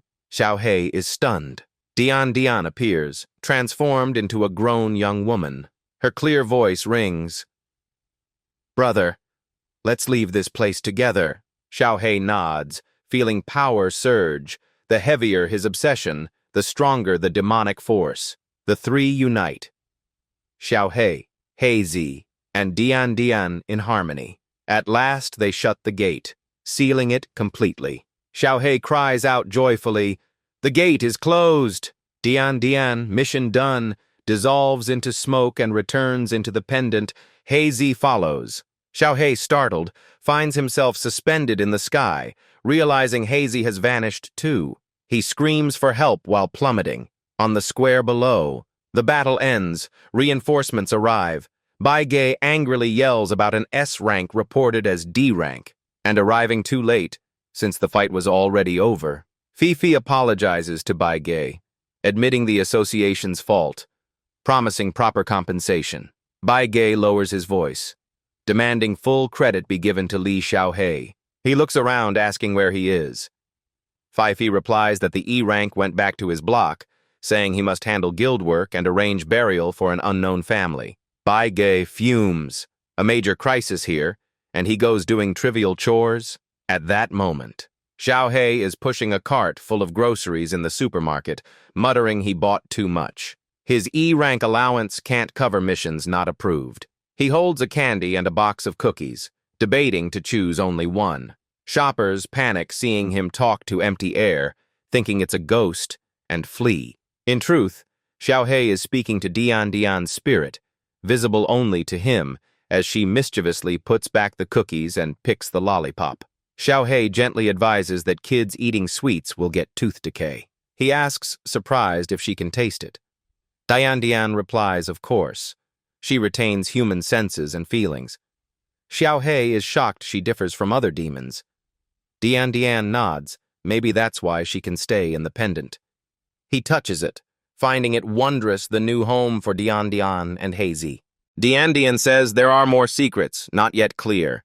As a demon, she can sense things humans cannot. Xiao Hei reflects that in just days, his life changed drastically, surviving near death many times, now accompanied by demons. He hopes to get promoted to search for his mother. At the association headquarters, TV news reports an incident in Nan City. An S-rank summoning gate appeared, but was stopped in time. The cause was villagers sacrificing souls to contract with demons. The association warns people to resist evil beings. Additionally, in Zhongkun Town, strange events occur. Some villagers keep relatives turned demons, even opposing the association. Bai Ge frowns, asking the chairman if intelligence was too sloppy this time. Is raising demons really true? The chairman sternly says it's likely due to the Changsheng Society, an extreme, brutal group that views demons as evolution toward immortality. He warns that since Xiao Hei foiled their plan, they will surely target him later. Then he changes topic, asking about that E rank. Though useful, his strength is still weak. What's the opinion? Bai Ge ponders. saying Xiaohei may have latent prophecy-like ability, but unclear, as even he doesn't fully understand it. He compares Xiaohei to a B-rank hunter with a sixth sense, foreseeing danger. The chairman nods, noting others have similar powers, but none use them so effectively. So Xiaohei must be kept and guarded from Changsheng society. He agrees to promote him to B rank. Baiga concurs. Days later, at the zoo, Shiya appears, waving, apologizing for making Xiaohei wait. In his imagination, Xiaohei holds a bouquet of red roses, smiling brightly as he greets her. He offers the flowers, asking if she likes them. Shiya blushes, saying it's odd for friends to give roses. The fantasy fades. In reality, Xiaohei just sits sighing, one hand holding his phone, the other scratching his head, lamenting wasting money on flowers. On screen, a text says, Shiya is stuck in traffic, arriving in 3 minutes. While waiting, he imagines countless scenarios. Finally, Shiya steps off the bus. She waves, apologizing for making him wait. Xiaohei smiles and hands her an ice cream cone. Shiya cheers, saying it's a coincidence since she was about to buy strawberry ice cream, proving their minds connect. Xiaohei replies that the zoo's new restaurant just opened. He reserved a table. Shiya happily agrees since she's hungry and eager to try it. Shiya blushes shyly, confessing that she and Xiaohei always seem to think alike. Xiaohei scratches his head, laughing, calling it fate. Inwardly, he is joyful, realizing his deduction ability is also useful in romance. The two stroll into the zoo, seeing staff in animal costumes dancing, delighting Shiya. Xiaohei mutters in surprise, wondering if wearing that must be hot. They quickly reach the restaurant, with a lavish meal and enticing aroma. Xiaohei thinks he has shown Dian and Heizi the outside world. He curiously asks Shiya about post-graduation plans. She excitedly boasts of her huge fan base and intent to be a streamer. She suggests taking advantage of the nice day to livestream their trip, also introducing Xiaohei. Xiaohei widens his eyes, shocked she wants to start right here. Caught off guard, he still agrees, setting up a selfie stick for the livestream, stunned by her popularity as viewers flood in. She smugly invites him to try live selling. Amid the fun, they see on screen someone in a rabbit suit mumbling into a phone also in the zoo. Xiaohei narrows his eyes, suspicious, zooming in. Seeing clearly, he is shaken. It isn't a person, but a demon. He jolts, spinning back and shouting, but behind him is only a tree trunk. The demon's shadow gone. Shiya asks nervously. Xiaohei shakes his head, reassuring it was a mistake. Standing before a sign splitting 3 zones, herbivores, carnivores, omnivores, Xiaohei asks which to go first. Shiya laughs, saying the zoo is truly magical. Xiaohei doesn't get it, thinking it's just familiar animals, nothing strange. She points at polar bears sharing space with Antarctic penguins, lions of the savannah beside a forest lake, zebras and leopards as neighbors. When they stop walking, before the wolf pen, species that would never meet, even enemies. Now just meters apart, isn't that magical? Xiaohei nods in agreement, teasing that Shiya thinks beyond her student age. She explains tickets cost only 10 coins. The poor, the common, or the wealthy can all come. People who'd never meet outside here watch animals together, all equal before them. Xiaohei admires, praising classmate Lin Shiya for thinking deeper than most. She smiles shyly, saying it was just on a whim. Then she invites to see giraffes, but Xiaohei suddenly stops, eyes on the sky. A strange scene appears above. A pitch-black vortex emerges, identical to the demon gates he saw before. Shiya worries, wondering if it's another type of gate. Demon gates also have many classifications. Artificial ones created by dark rituals for summoning. Empty ones containing nothing inside. Space teleportation types. Even time-reversing variants. But before them is an infection gate, extremely rare. It spawns no demons, only spreads demonic aura. If lasting too long, reality will merge with the inner world, even be swallowed whole. Xiaohei shudders in fear. He grips the pendant tightly, thinking, another disaster? Life divides into three kinds: humans, demons, and beings infected by demonic aura. Once infected, they become like Hazy before. He quickly grabs Shiya's hand, shouting for everyone to run. He warns if it lingers, the whole zoo will be pulled into the gate. None will escape. Eerie black smoke spreads everywhere. Both ran while gasping, their minds spinning. Severe dizziness hit. No time to escape. A moment later, Xiaohei woke. The scene unchanged, but Lin Ya was gone. Panic rose as even the unconscious people vanished. He was stunned, wondering what happened. Lin Ya was missing. He wore a rabbit mask. Around him, people with beast heads cried for family. Some, terrified their classmates had turned into rabbits. The panicked crowd was trapped in the compound, rushing to the gate and pounding for help. They screamed, begging to be released. Suddenly, thunder rumbled in the sky. The gate burst open. 3 dog-headed figures entered, roaring savagely, making the crowd tremble. They fiercely forbade escape, used overwhelming strength to suppress, and knocked others down. Xiaohei rushed out recklessly, but was pushed back. They coldly said this was the safest place. He fell, shocked to find his body weaker, strength and speed dropping, as if turning into an animal had affected him. He gritted his teeth, thinking of escape.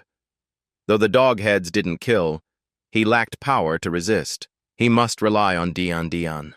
He activated Deduction, gripping the necklace to summon Dian Dian and Hazy. As Dian Dian appeared, the dog-heads cried out in terror about a ghost. She tried to attack, but Xiaohei stopped her, saying they were infected humans, not necessarily mindless. He leapt onto Hazy's back, shouting this was the moment to break through. The deduction circuit closed. His spirit drained to 47,100. He told himself active ghost summoning was too costly, and he must conserve and find ways to reduce it. He looked up at the sky thick with ghostly aura, heart chilled, as the gate swelled to cover the whole zoo. If fully overlapped, reality would be crushed, trapping all here forever. Xiaohei walked alone in the silent zoo, unease flooding him, the scenery grim and eerie, the surroundings twisted into a hellish distortion. The gate was eroding reality. He had to close or escape fast, frantically searching for Lin Ya. This was an A-level gate, but its core obsession hadn't revealed yet. Suddenly he saw a blood-stained board listing zoo rules. 1. Rabbits are weak. 2. Dogs are friends who never harm. 3. Goats are food. Hearing them talk means infection and hallucination. 4. Elephants stay apart. In danger, ask them for help. 5. Lions, kings of the zoo, know how to leave. 6. If heavily infected, drink rabbit blood to cleanse the soul. At the bottom, blood scrawled, all written by wolves, one is false. Don't believe. This place eats people. Run now. Xiaohei finished reading, mind in turmoil, realizing the playful rules had twisted into nightmare. He reasoned rabbits being weak matched his own state. Dogs were friends, so the dogheads stopped him to protect from horrors outside. Hearing goats meant heavy infection. Since he still heard normally, he had sanity left. Lions held the secret to escape. If the rule wasn't false, that was the way out. But he despaired, unable to defeat dogs, let alone lions, and summoning Dian Dian drained his spirit dry. Suddenly, he froze. He saw his spirit drop to 45,100, though he only walked a few steps. He feared ghostly aura was secretly eroding sanity, draining spirit, and he too might turn monster like Hazy. Lucky his spirit was high, but others must be near collapse. He stayed alert, knowing he couldn't overuse deduction or the necklace. Rest wouldn't recover enough. He wondered why tourists mutated into different beasts while he became a rabbit. Troubled, he smelled a strange, purple scent, both sweet and nauseating. Trembling, he knew it was ghostly aura and had to act before it devoured his mind. He scanned around for its source. He found it rising from the goat pen, recalling the rules. Goats were food.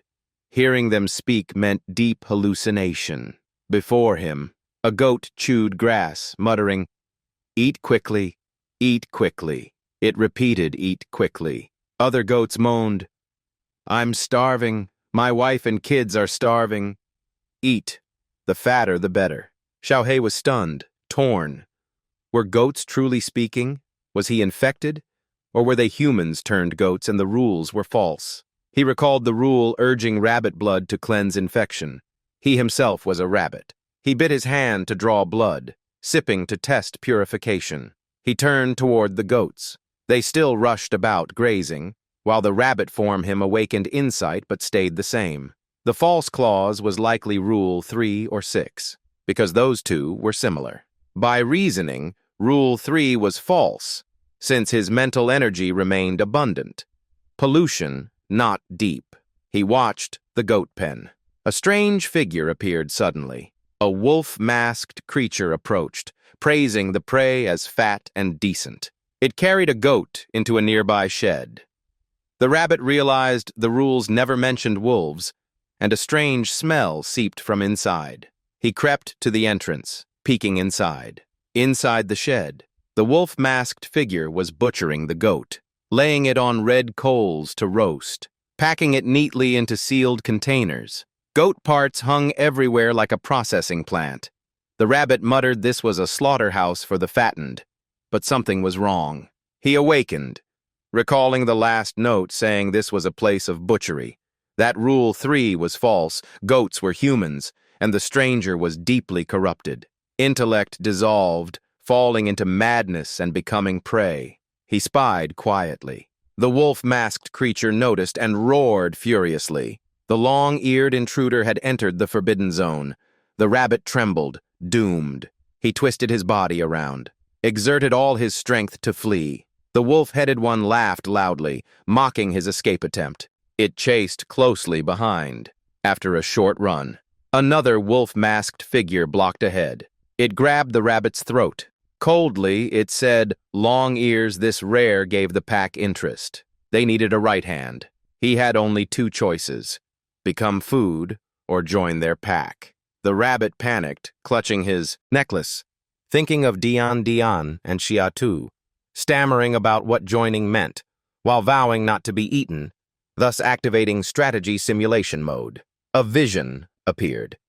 He was knocked down on the grass. The wolf pack tore him apart. The leader mocked his weakness, yet praised the taste of long ears. Then the simulation ended. The rabbit cried for mercy and chose to join them. The wolf masks released him.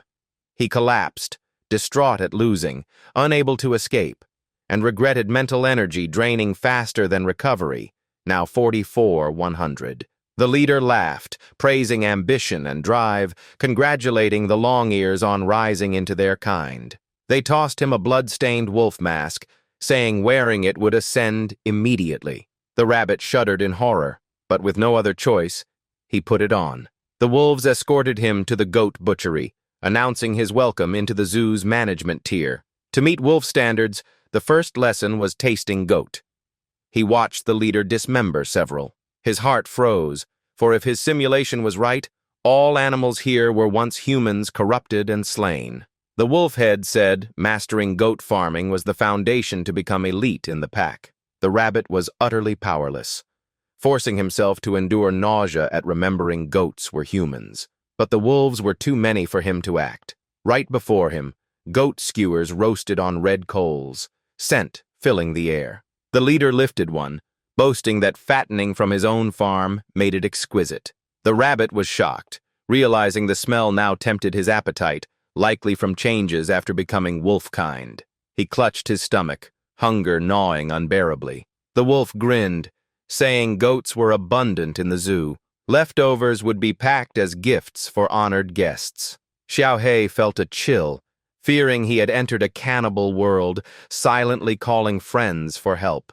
He trembled, thinking human spirit collapse had turned them into goats. He wondered why no one noticed this abnormality. The wolf guided him, showing the goat processing procedure, arrogantly flaunting its refinement. He forced him to start tasting goat meat. In a lavish hall, the powerful beasts feasted on goats. A monkey adorned in gold jewelry devoured greedily, praising the taste, bones littering the table. The wolf patted his shoulder like caring, while Xiao He seethed, knowing countless guests had turned goats, torn between hunger and disgust. The wolf offered a large piece, saying try it hard to swallow at first, but addictive later. Xiao He sternly refused, unwilling to eat or serve in this horror. The wolf-headed one chewed coldly, saying then he must take the lowly job of herding goats outdoors, though treated decently. And the boy nodded. His mind swirled with doubts. Why had people turned into different beasts? And by what rule were they assigned? The wolf gave him a small notebook for management records, ordering him to follow it. The warning was clear. Disobey, and this place would reject you, with death arriving swiftly. Xiao He opened the notebook, seeing the first page filled with rules.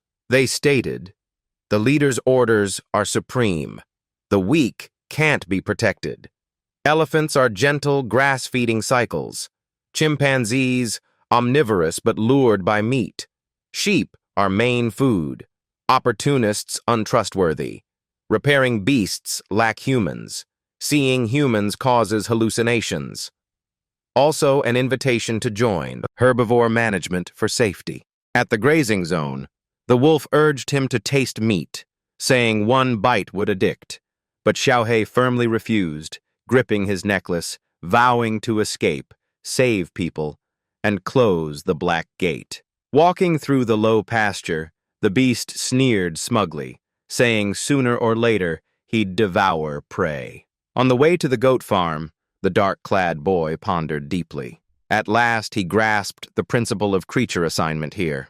Though beast-shaped, thoughts and speech stayed unchanged. Rabbits represented school children or students like himself.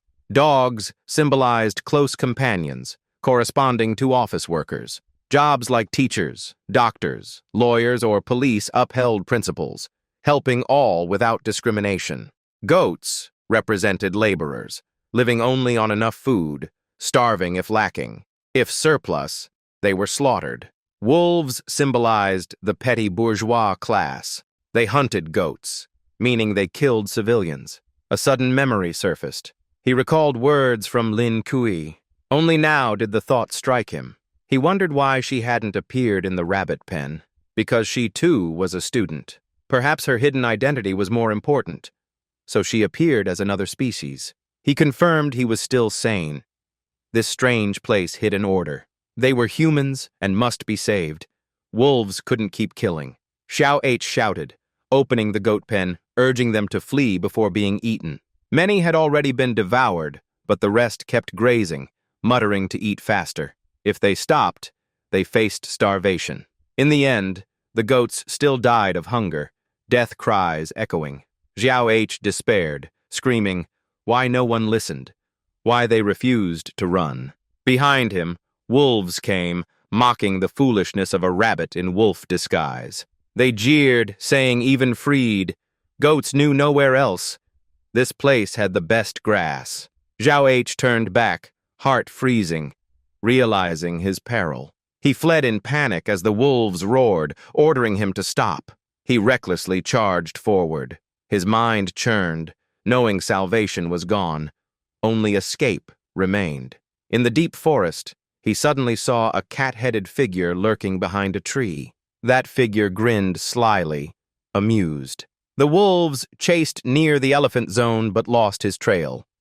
Exhausted, Xiao H recalled the warning that cats were omnivores, untrustworthy. But now he had to find Lin Kui and escape, clutching his necklace in prayer when a great elephant calmly asked where he was heading. The wolves grew uneasy, whispering. Clearly he had run this way. They asked the elephant if a wolf had passed, and it calmly replied, no. The wolves scattered to search elsewhere, while Xiao H hid behind the elephant, relieved as it whispered it had misled them. He thanked it, reporting the goat pen was seized, then asked the way to the omnivore zone. The elephant pointed the path, warning his wolf form would be rejected there. Xiao H considered the rules, realizing all except the third were true. Elephants kept some reason but dared not oppose wolves, as they were almost fully beast. Wolves gave elephants small benefits to keep peace. He wondered why the low fence didn't let such huge elephants escape, and why they didn't seize the richer goat pasture though capable. One elephant replied their kind couldn't jump, and this grass was enough without risking territory fights. Another added they were old. This pen once belonged to goats, but they cared little for outside. Suddenly, distant screams rang, startling Xiao H. The elephant said it came from the omnivore zone. He quickly leapt the fence, thanked them, and rushed over. The elephants thought the monkeys must be causing chaos, sighing that the wolf was naive like a young rabbit. Xiao H guessed elephants were old, experienced, well-connected, but lacking wit, unable to rally to save goats, so Lin Ya couldn't be an elephant. He wondered what it would mean if she, a bird streamer, became a bird here. A new scene appeared ahead. A troop of monkeys gathered, their leader calling roll.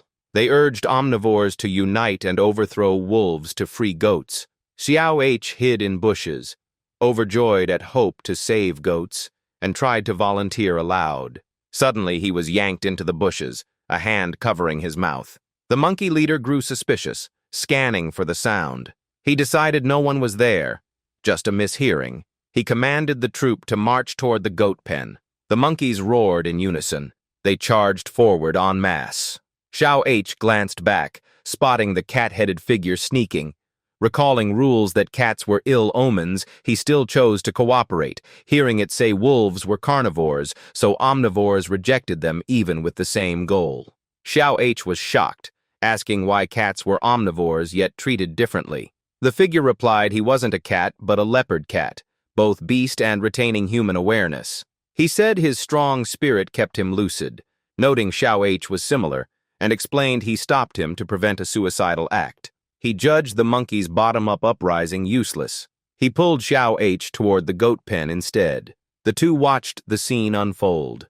The monkeys were wiped out by arrows, dying in masses, shocking Xiao H. Leopard Cat sneered, saying the monkeys were betrayed, pointing proof.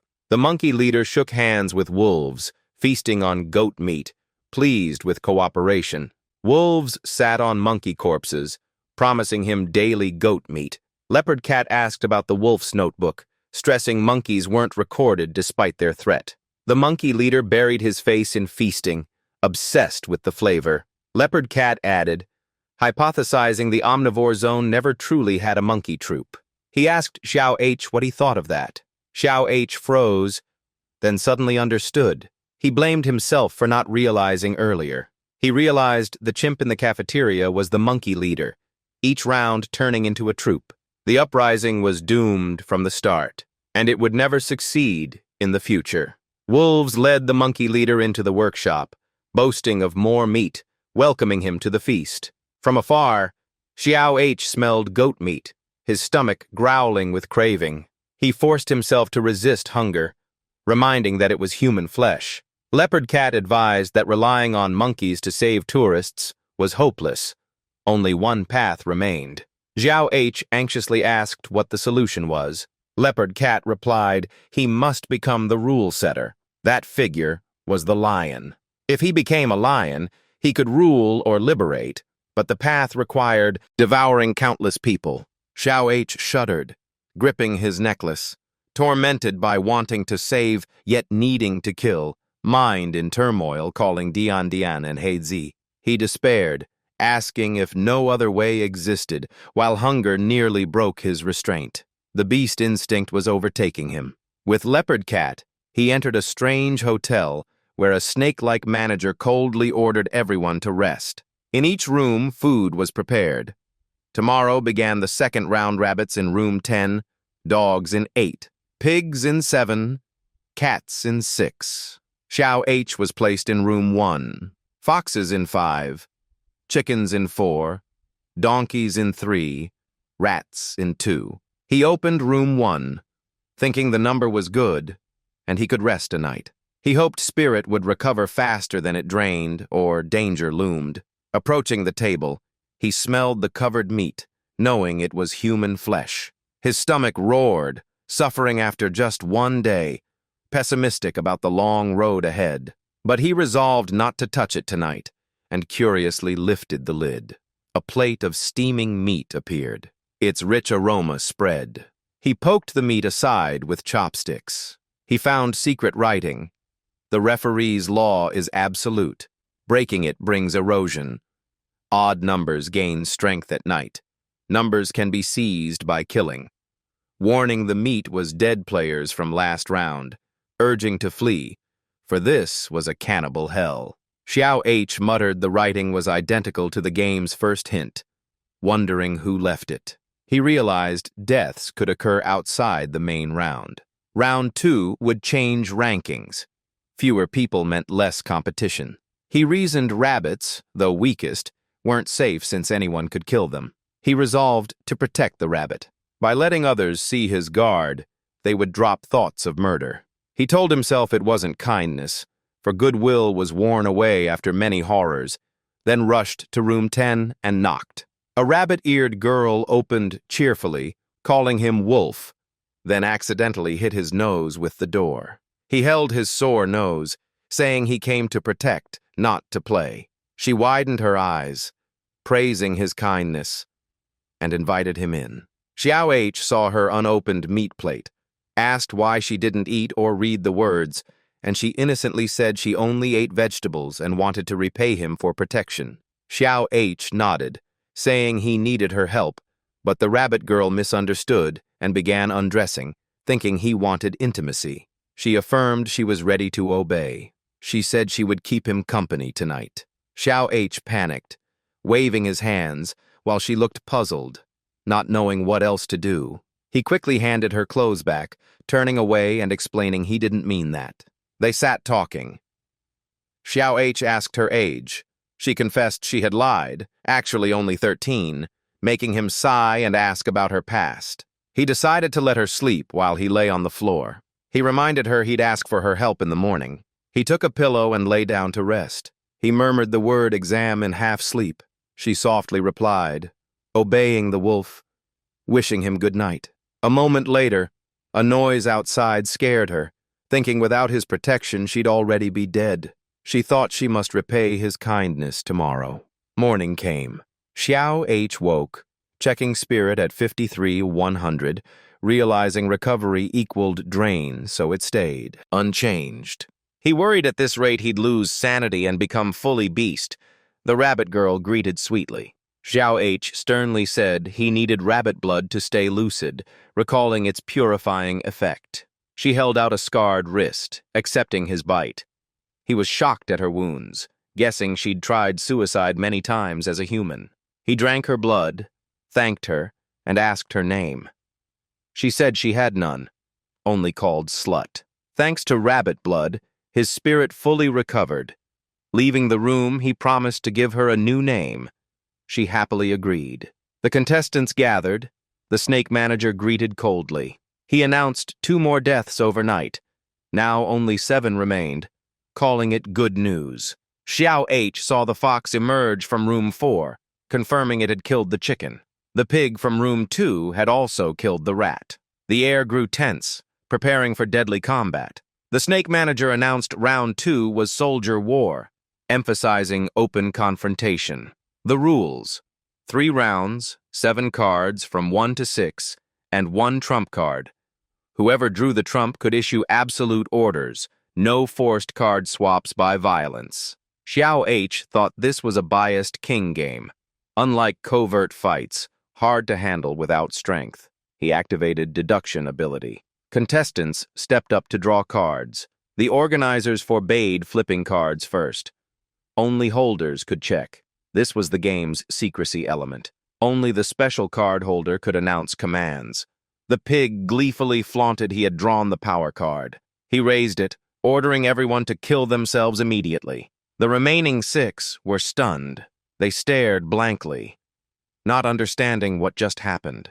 Each had to state their number. The fox angrily reminded of their earlier alliance for the next round. The pig shouted indifferently, picking numbers 1000 to 5006 and ordering execution out of irritation.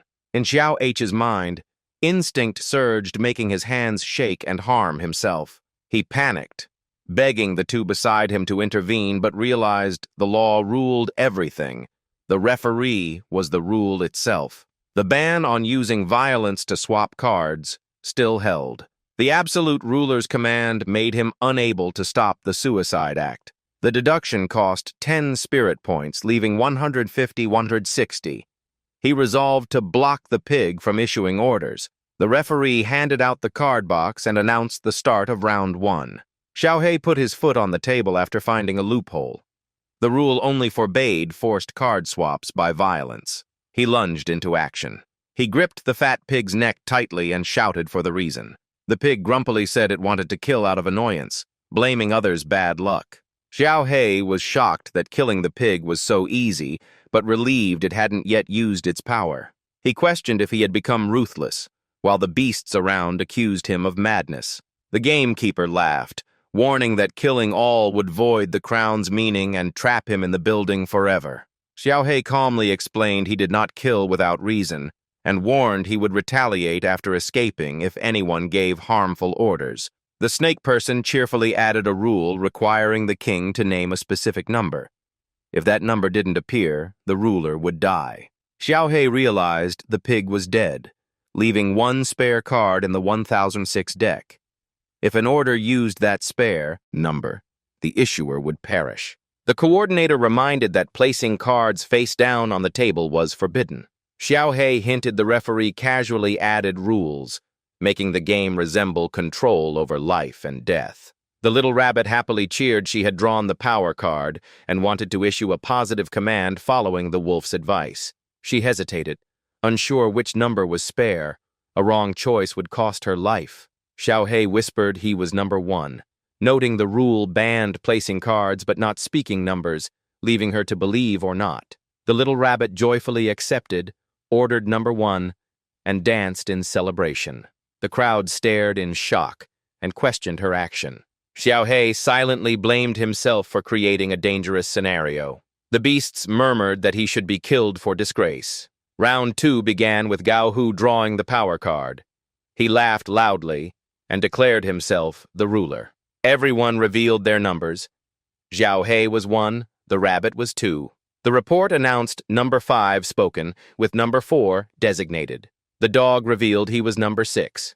Xiaohei thought the game was ending and expected Gao Hu to pick 2, but Gao Hu suddenly claimed number 1.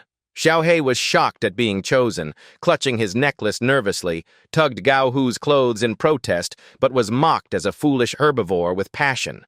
Gao Hu proclaimed himself the embodiment of justice. In the last turn, a timid one suddenly declared himself king and threatened to wipe out everyone. The order list was announced. Gao Hu 1, Rabbit 2, Dog 3, Leopard 4, Stag 5. Xiaohei sighed and casually ordered number 2 to act like a jumping frog, trusting Gao Hu and the rabbit. The snake person laughed and declared the king would be the loser. Xiaohei widened his eyes in confusion at the twist. He wondered if this round hid a trap. The deduction drained more spirit energy, leaving 140-160, and he felt his mind weakening further. He panicked, wondering which taboo he had touched, ruling out forced card swaps or revealing numbers. He feared he had been deceived by Xiao Tu. He blamed himself for trusting her despite her seeming kindness. He realized this world was eroding reason and seeking mental gaps to turn him into a beast. He took a deep breath, reassured himself, and considered he might have misread it because she truly was number 2. He decided to reinterpret the situation. Xiaohei raised a card and announced he was number 6, stepping away. Shiren showed interest in this detail. He then called Xiao Tu up to carry out the order. Xiao Tu revealed her card, and it was indeed number 6, proving she had lied. The match ended after the deduction exposed the truth. Xiaohei smiled in satisfaction and accepted that ambition alone wouldn't make him powerful.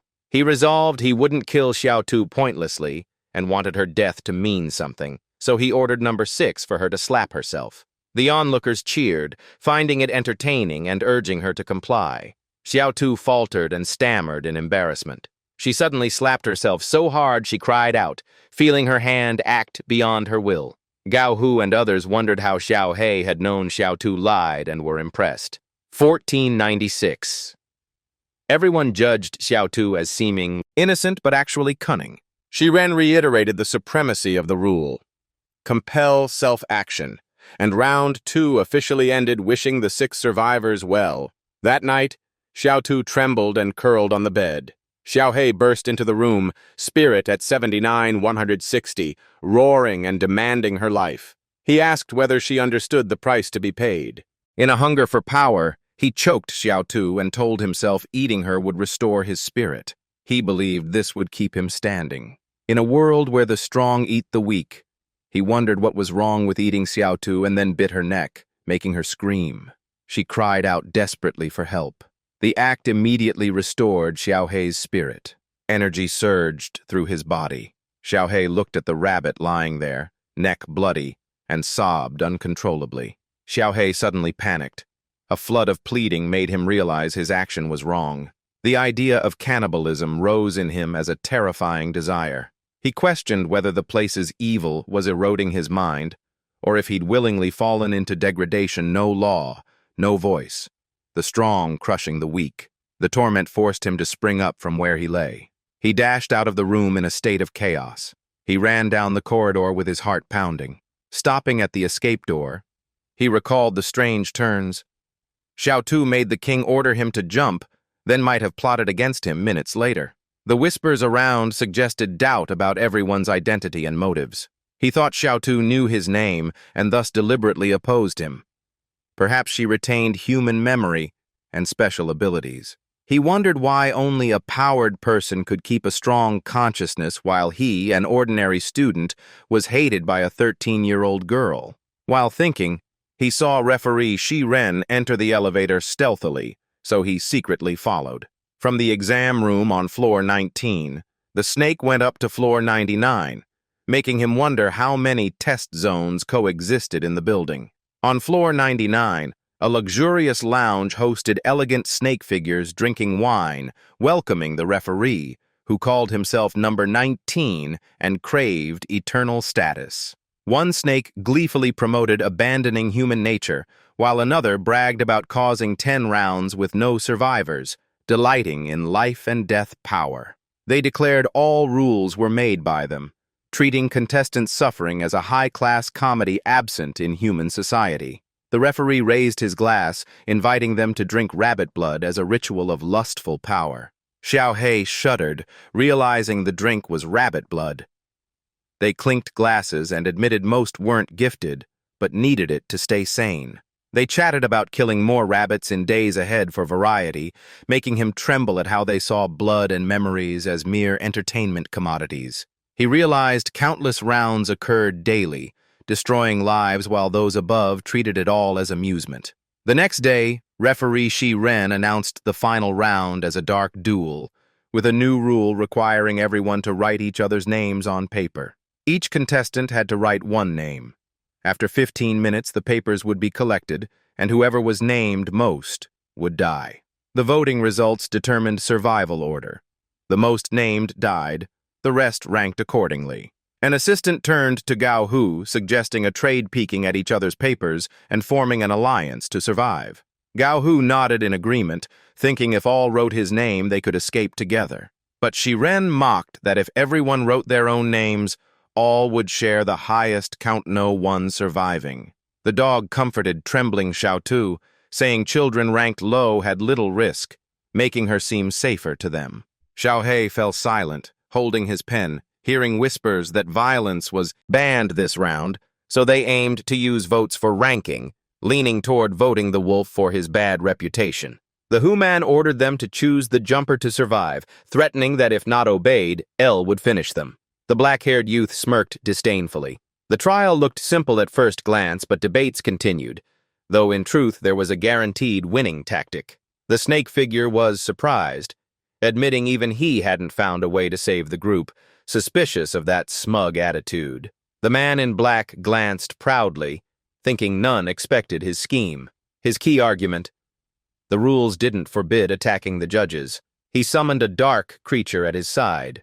The beast lunged fiercely, tearing off referee R's neck as he cried out in shock. The judge shrieked angrily, accusing him of personal assault. The man in black roared defiantly, claiming he had no hesitation. He crushed the snake-shaped foe's head underfoot, coldly declaring he would spare no one. He turned to the dark beast, ordering it to advance to the next trial. On another floor, a similar test began, as Examiner R announced one contestant could be eliminated for the rest to pass. The jumpy boy froze, trembling as he refused because he couldn't do the act. The horse-shaped woman, tearful, clutched a knife and explained she must find her lost daughter, then pointed the weapon at the boy. A wailing plea begged her not to do it. The black-clad man rushed in, yanking the chain and seizing the weapon, scolding that self-destruction wasn't needed to please others. The session's host shouted in fury, questioning the identity of the one who dared defy his authority. Before finishing, the dark beast lunged to assist. A brutal bite severed the target. Xiao He ordered it to release, while Xiao Tu looked on nervously as the horse refused, wanting to transform into a hunting beast to search for her daughter. Xiao He pressed Yu to either choose now or follow him from floor 1 straight to the top. They cleared each floor one by one, wiping out the venomous snakes that screamed in agony before dying. Xiao He gathered more allies and advanced to take revenge. They reclaimed floor 29. They seized floor 52, then floor 79. Finally, the group reached floor 99. Xiao He shouted loudly, demanding to settle accounts with the judges. Suddenly, he felt dizzy, his mind spinning. Checking, he saw his spirit down to 2160 from half an hour's drain. Continuing would cost his sanity and turn him beastly. Xiao Tu suggested he drink demonic blood to restore spirit, since the group needed him. He was shocked at her initiative. She said now she wanted to help him and the group. Xiao He bit her wrist to drink, thanked her but reminded of past grudges. She nodded, saying she would wait. His spirit energy was fully restored to 160. On floor 99, a snake declared he was the rebel known to number 19 and offered to crown him Beast King if he stopped. Xiao He sneered, refusing to be forced between beasts and dismissing the Beast King title as worthless. The snake roared that the ploy might backfire and incited those behind. Kill the little wolf and you'll become a predator. The beasts stirred in shock at the promise that anyone could become a carnivore. It was no exaggeration, but thanks to her, he was saved. A cockroach mocked that a moment's hesitation could turn friends into foes, comrades into killers. The horsewoman held a knife, tearful, ready to trade away conscience for her daughter. Xiao He showed no fear, bursting into laughter as if at a farce. The snake was astonished, asking why he laughed when even close ones were tempted. Xiao He's eyes burned red, shouting he never relied on them to overthrow the snakes, for he was never ordinary. The snake panicked, suspecting he had hidden trump cards. Xiao He's spiritual energy was fully restored. His eyes shone with an unnatural brilliance. He summoned Dian Dian. A silver demon appeared. It shot upward. From above, it dropped. Giant nails that pierced the ground. The whole building shook. Floor 99 shattered. Destruction spread everywhere. Xiao He staggered, drained, wondering if he was wolf, rabbit, or human. His mouth still roared, demanding the enemy's destruction. Suddenly, a singing voice urged him to stop. It called him Kid. Security leopards in uniform rushed in, arresting the snakes. Instructors from afar shouted it was exam cheating that harmed candidates, and the Lion Association ordered arrests and demanded explanations. The beasts fumed, claiming their exam effort was wasted. Security assured all candidates were admitted, making the beasts cheer. Security turned to Xiao He, praising his potential and suggesting he pick lion form when joining. Xiao He collapsed, mumbling that he chose. People were surprised, unclear what he meant.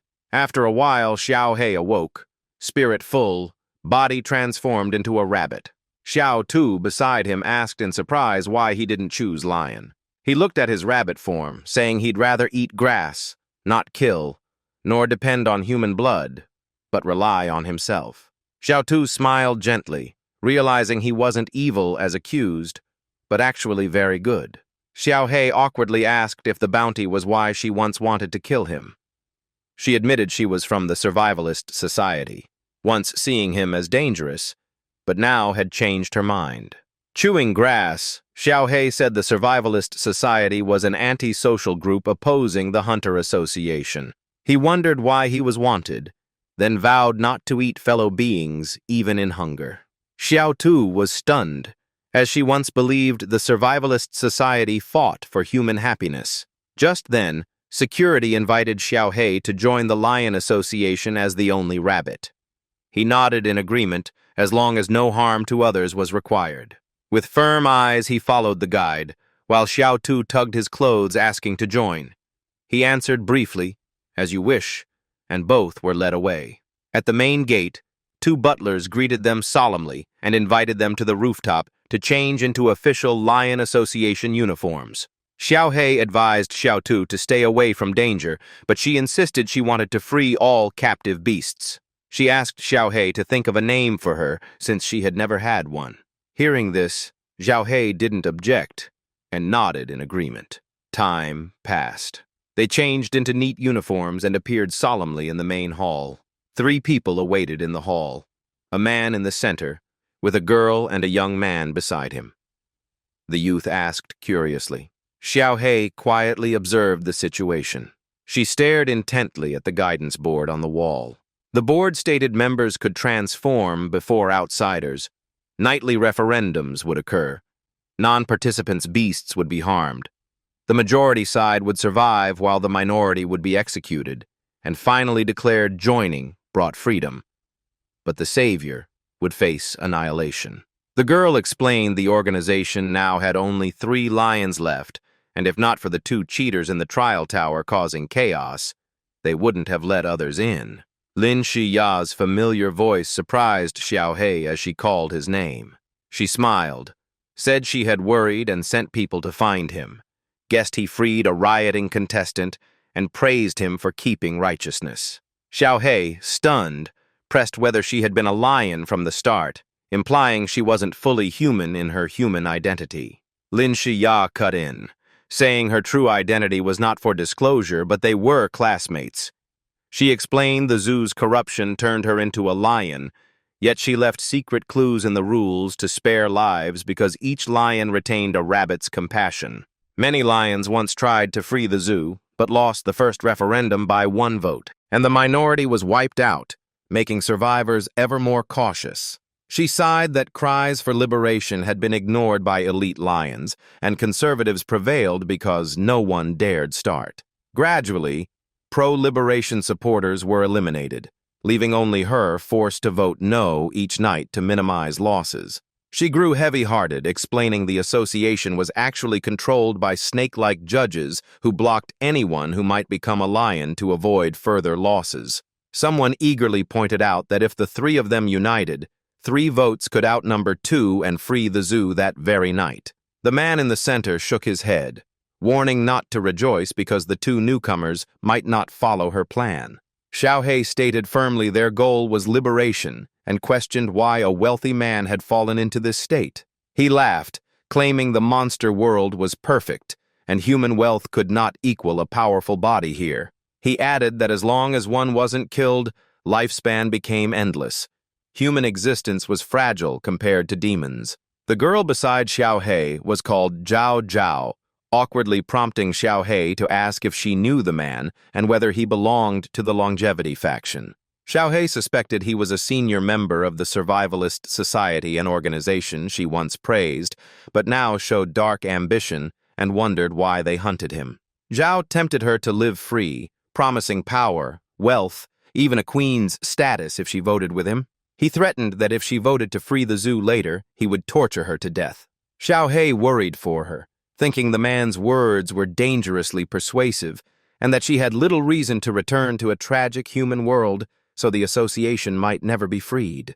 Despite trembling, she resolutely said the immortality she sought was for all humanity, She wanted to rescue innocent visitors to return them to the human world, not act selfishly. He let out a long sigh, eyes filled with admiration for the teenage girl's courage. Dissatisfaction flared in her, blunt words showing anger and defiance toward the youth before her. He decided to take her life, lunging to strike the small creature. The little figure turned back, shouting a warning and signaling caution, but it was too late. The weak creature couldn't resist and was struck down, the attacker smiling smugly at his superiority over her. The vote result was tied. Seeing her still body, fury erupted in the young man's heart, and his roar burst out. His words carried merciless intent. He resolved to kill that man and charged, while the man's hands dripped fresh blood. The man countered, sneering that this world's order placed the strong above all, and its rule could not be broken. The youth retreated, eyes blazing with promised vengeance, vowing to kill him soon. Though seething, he restrained himself, fearing spirit drain, staring at the corpse. The girl's soul was drawn into his necklace, shocking him. Unsure if she became a monster or resentment remained, he now possessed another sleeping being. Zhao stalled the feud, shifting to call for the vote. The lion questioned if he would keep holding back. Zhao smirked confidently, using real-world illness as pretext to sway votes for safety. Xiaohei openly chose liberation. Lin Shiya agreed, then urgently urged Lin to support to complete the votes. The man addressed hesitated, stammering without deciding. The official voting moment began. The four gathered together. The vote was officially completed. Result: 3 chose liberation, 1 opposed. By rule, the dissenter was eliminated, so the world and zoo were about to be reborn in light. Lin Shiya cheered with hope that this abnormal world would finally shine again. Xiaohei glared at Zhao with hatred, declaring his end had come. Zhao sneered, admitting he too voted liberation after changing his mind, believing siding with the two was safest. Realizing his trap, he screamed in sorrow before choking. He strangled himself and died instantly. His body dissolved in moments. Zhao walked calmly to the railing, looked back at Xiaohei, and promised to meet again. Then he leapt down, vanishing into the thick night. The sky grew bright. The purple demonic haze dissolved, reporters joyfully announcing the zoo's closure. After an hour under corruption, the place was finally freed. But the rescuer's identity remained unclear, needing confirmation. Visitors who had mutated gradually regained human form, cheering in relief as they awoke. In the goat slaughterhouse, werewolves were stunned to realize they had eaten humans, panicking at their brutality. Human corpses hanging around them made them shudder, horrified at having killed their own kind. Shiya and Xiaohei returned to human form. She sighed in relief, but worried about the survivors in the zoo. Xiaohei hurried off, telling Shiya to go home, and she quietly agreed. TV reported the tragedy. Over 10,000 dead, mostly the poor, while the rich escaped. The injustice sparked protests. Xiaohei clenched a necklace before the screen, whispering, "Little rabbit." The pendant flared, releasing a mysterious blue glow. A tiny creature appeared, thrilled to gain immortality, revealing that was why the man beside her was hunted. He lowered his head, full of regret for failing to protect her. The child gratefully asked for a name as compensation, reciting a series of beautiful titles from books. The man agreed to the long name, then seriously questioned her about power and motives for joining the group. She replied with bright eyes. Her power was heart-hearing, at first limited to low-level beings, but after mutation it could drain others' spiritual energy. She was an orphan raised by the group, some trained as assassins. Zhao Gu was a powerful figure there. She nearly got sold to him but escaped to the animal shelter. As Xiaohei focused, his phone rang. It was Baiga. Baiga reported 2 things. Xiaohei was promoted to rank B and could now access his mother's file. He also asked him to return for records after the shelter incident. Xiaohei requested Baiga to track someone named Zhao Gu. Baiga grew worried, saying that was the second matter he had to mention. Xiaohei cut in, tense, asking if Bai Ge knew the man. Bai Ge said internal sources confirmed Zhao Gu was recruiting assassins to kill Xiaohei. He was a tech company CEO and not easy to face. After the call, the tiny being nervously warned she overheard 3 people's thoughts they planned to kill him. She used detection to pinpoint them. 1 at the window, 1 at the gate, 1 in the alley. Xiaohei reminded himself that using power drains essence fast. Now his limits depended on mental state. Outside, an A-rank hunter named Hu Miao bragged the target was too weak, just rank B, hardly worth hiring 3 times. The male assassin Li Gang scoffed, claiming he alone could handle a B rank. Lin Yunfei, the support, agreed it was easy money and promised to boost them afterward. Li Gang sneered confidently, dismissing the target as a worthless kid. Then he charged into the house. As soon as he crossed the threshold, red nails shot out like arrows. The iron spikes pierced straight into him. Li Gang fell, eyes wide, not understanding what had happened. Hu Miao at the window froze in terror, seeing He Zi appear and mistaking him for a monster. Moments later, Hu Miao screamed in pain as her neck was struck. Lin Yunfei saw Li Gang fall and trembled at Hu Miao's cry. As she tried to enter, Xiaohei pressed a blade to her neck, coldly ordering her to stay still. He forced her to reveal Zhao Gu's hideout, warning no tricks would be tolerated. Panicked, Lin Yunfei lied it was north, but feared that if she gave the real Lanting villa, she'd be killed. Xiaohei icily exposed the truth, naming the actual southern location. Lin Yunfei was shocked, unable to grasp how he knew. Immediately, Xiaohei executed her. The little rabbit said the woman was a notorious assassin with 100,000 bounty, so her death was deserved. Then Xiaohei and his allies left, heading straight for Lanting. The scene shifted to Lanting Villa. On the roof, Xiaohei grasped the necklace to summon companions. Dian wondered why not kill Zhao Gu directly, but Xiaohei said instant death was too easy and might draw police. His plan was to turn Zhao Gu into a cursed monster's victim, suffering retribution. Suddenly, blood trickled from Xiaohei's nose. Dian worried, but he explained it was spirit drain from summoning too many beings, then urged action. Inside, a naked, wounded girl sobbed on the bed. Beside her, a man smoked, satisfied after abuse, thinking 3 assassins had killed Xiaohei. This man was Zhao Gu. At that moment, the lights flickered violently. Then everything went dark. Zhao Gu cursed, assuming a power outage. He kicked the girl, shouting for her to check. She trembled in fear, answering yes. As she stepped off the bed, a twisted hand with long claws reached from beneath, making her scream. She foamed at the mouth and fainted. Zhao Gu grew angry, dismissing it as mere blackout fright. Then He Zi appeared. It roared ferociously. Zhao Gu panicked, face pale, realizing it was a ghost. With shaking hands, he called police, reporting a monster in his villa, claiming it was fake, but demanding hunters urgently. As he opened the door, a little girl stood there, turning back to greet him coldly, stunning him.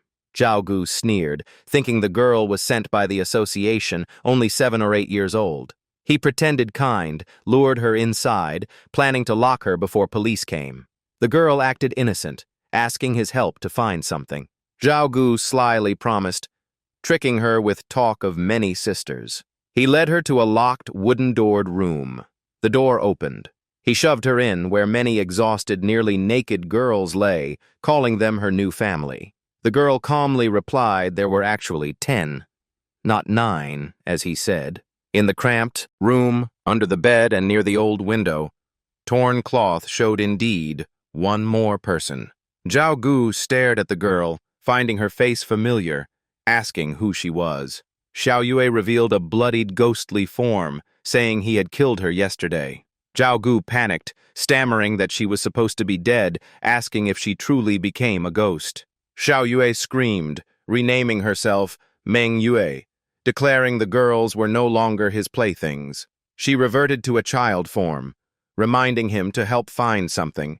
He nervously asked what. Meng Yue said she wanted to find her own corpse.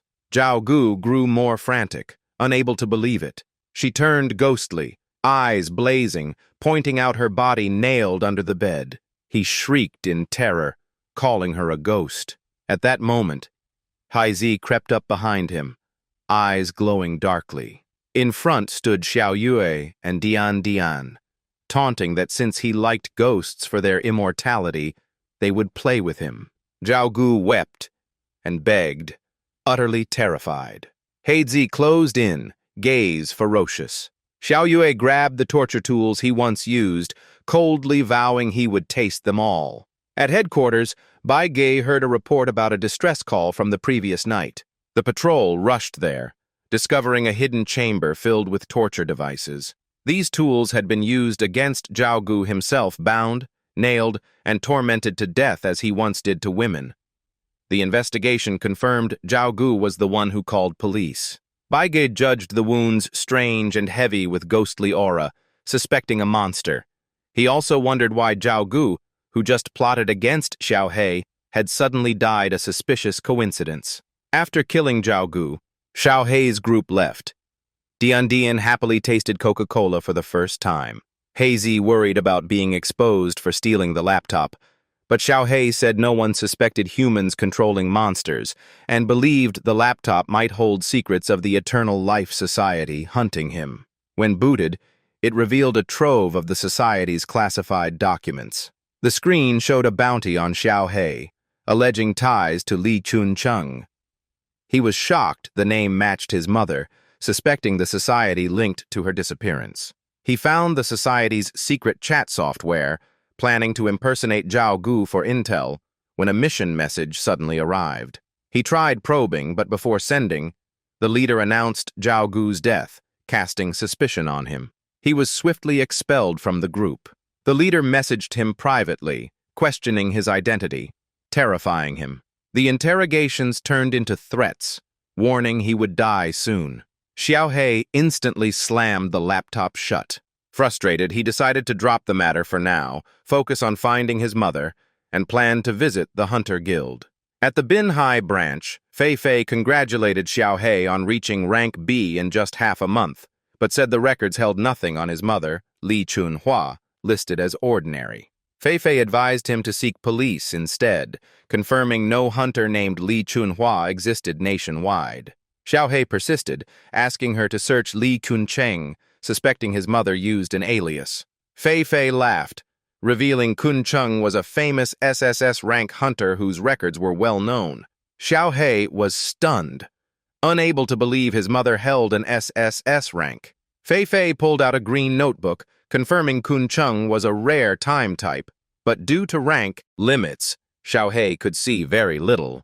Clutching the book, he felt a chill, linking his powers deduction and ghost-nurturing necklace to time and the anomalies the Eternal Life Society coveted. He read that Kuncheng was an SSS time hunter missing 24 years.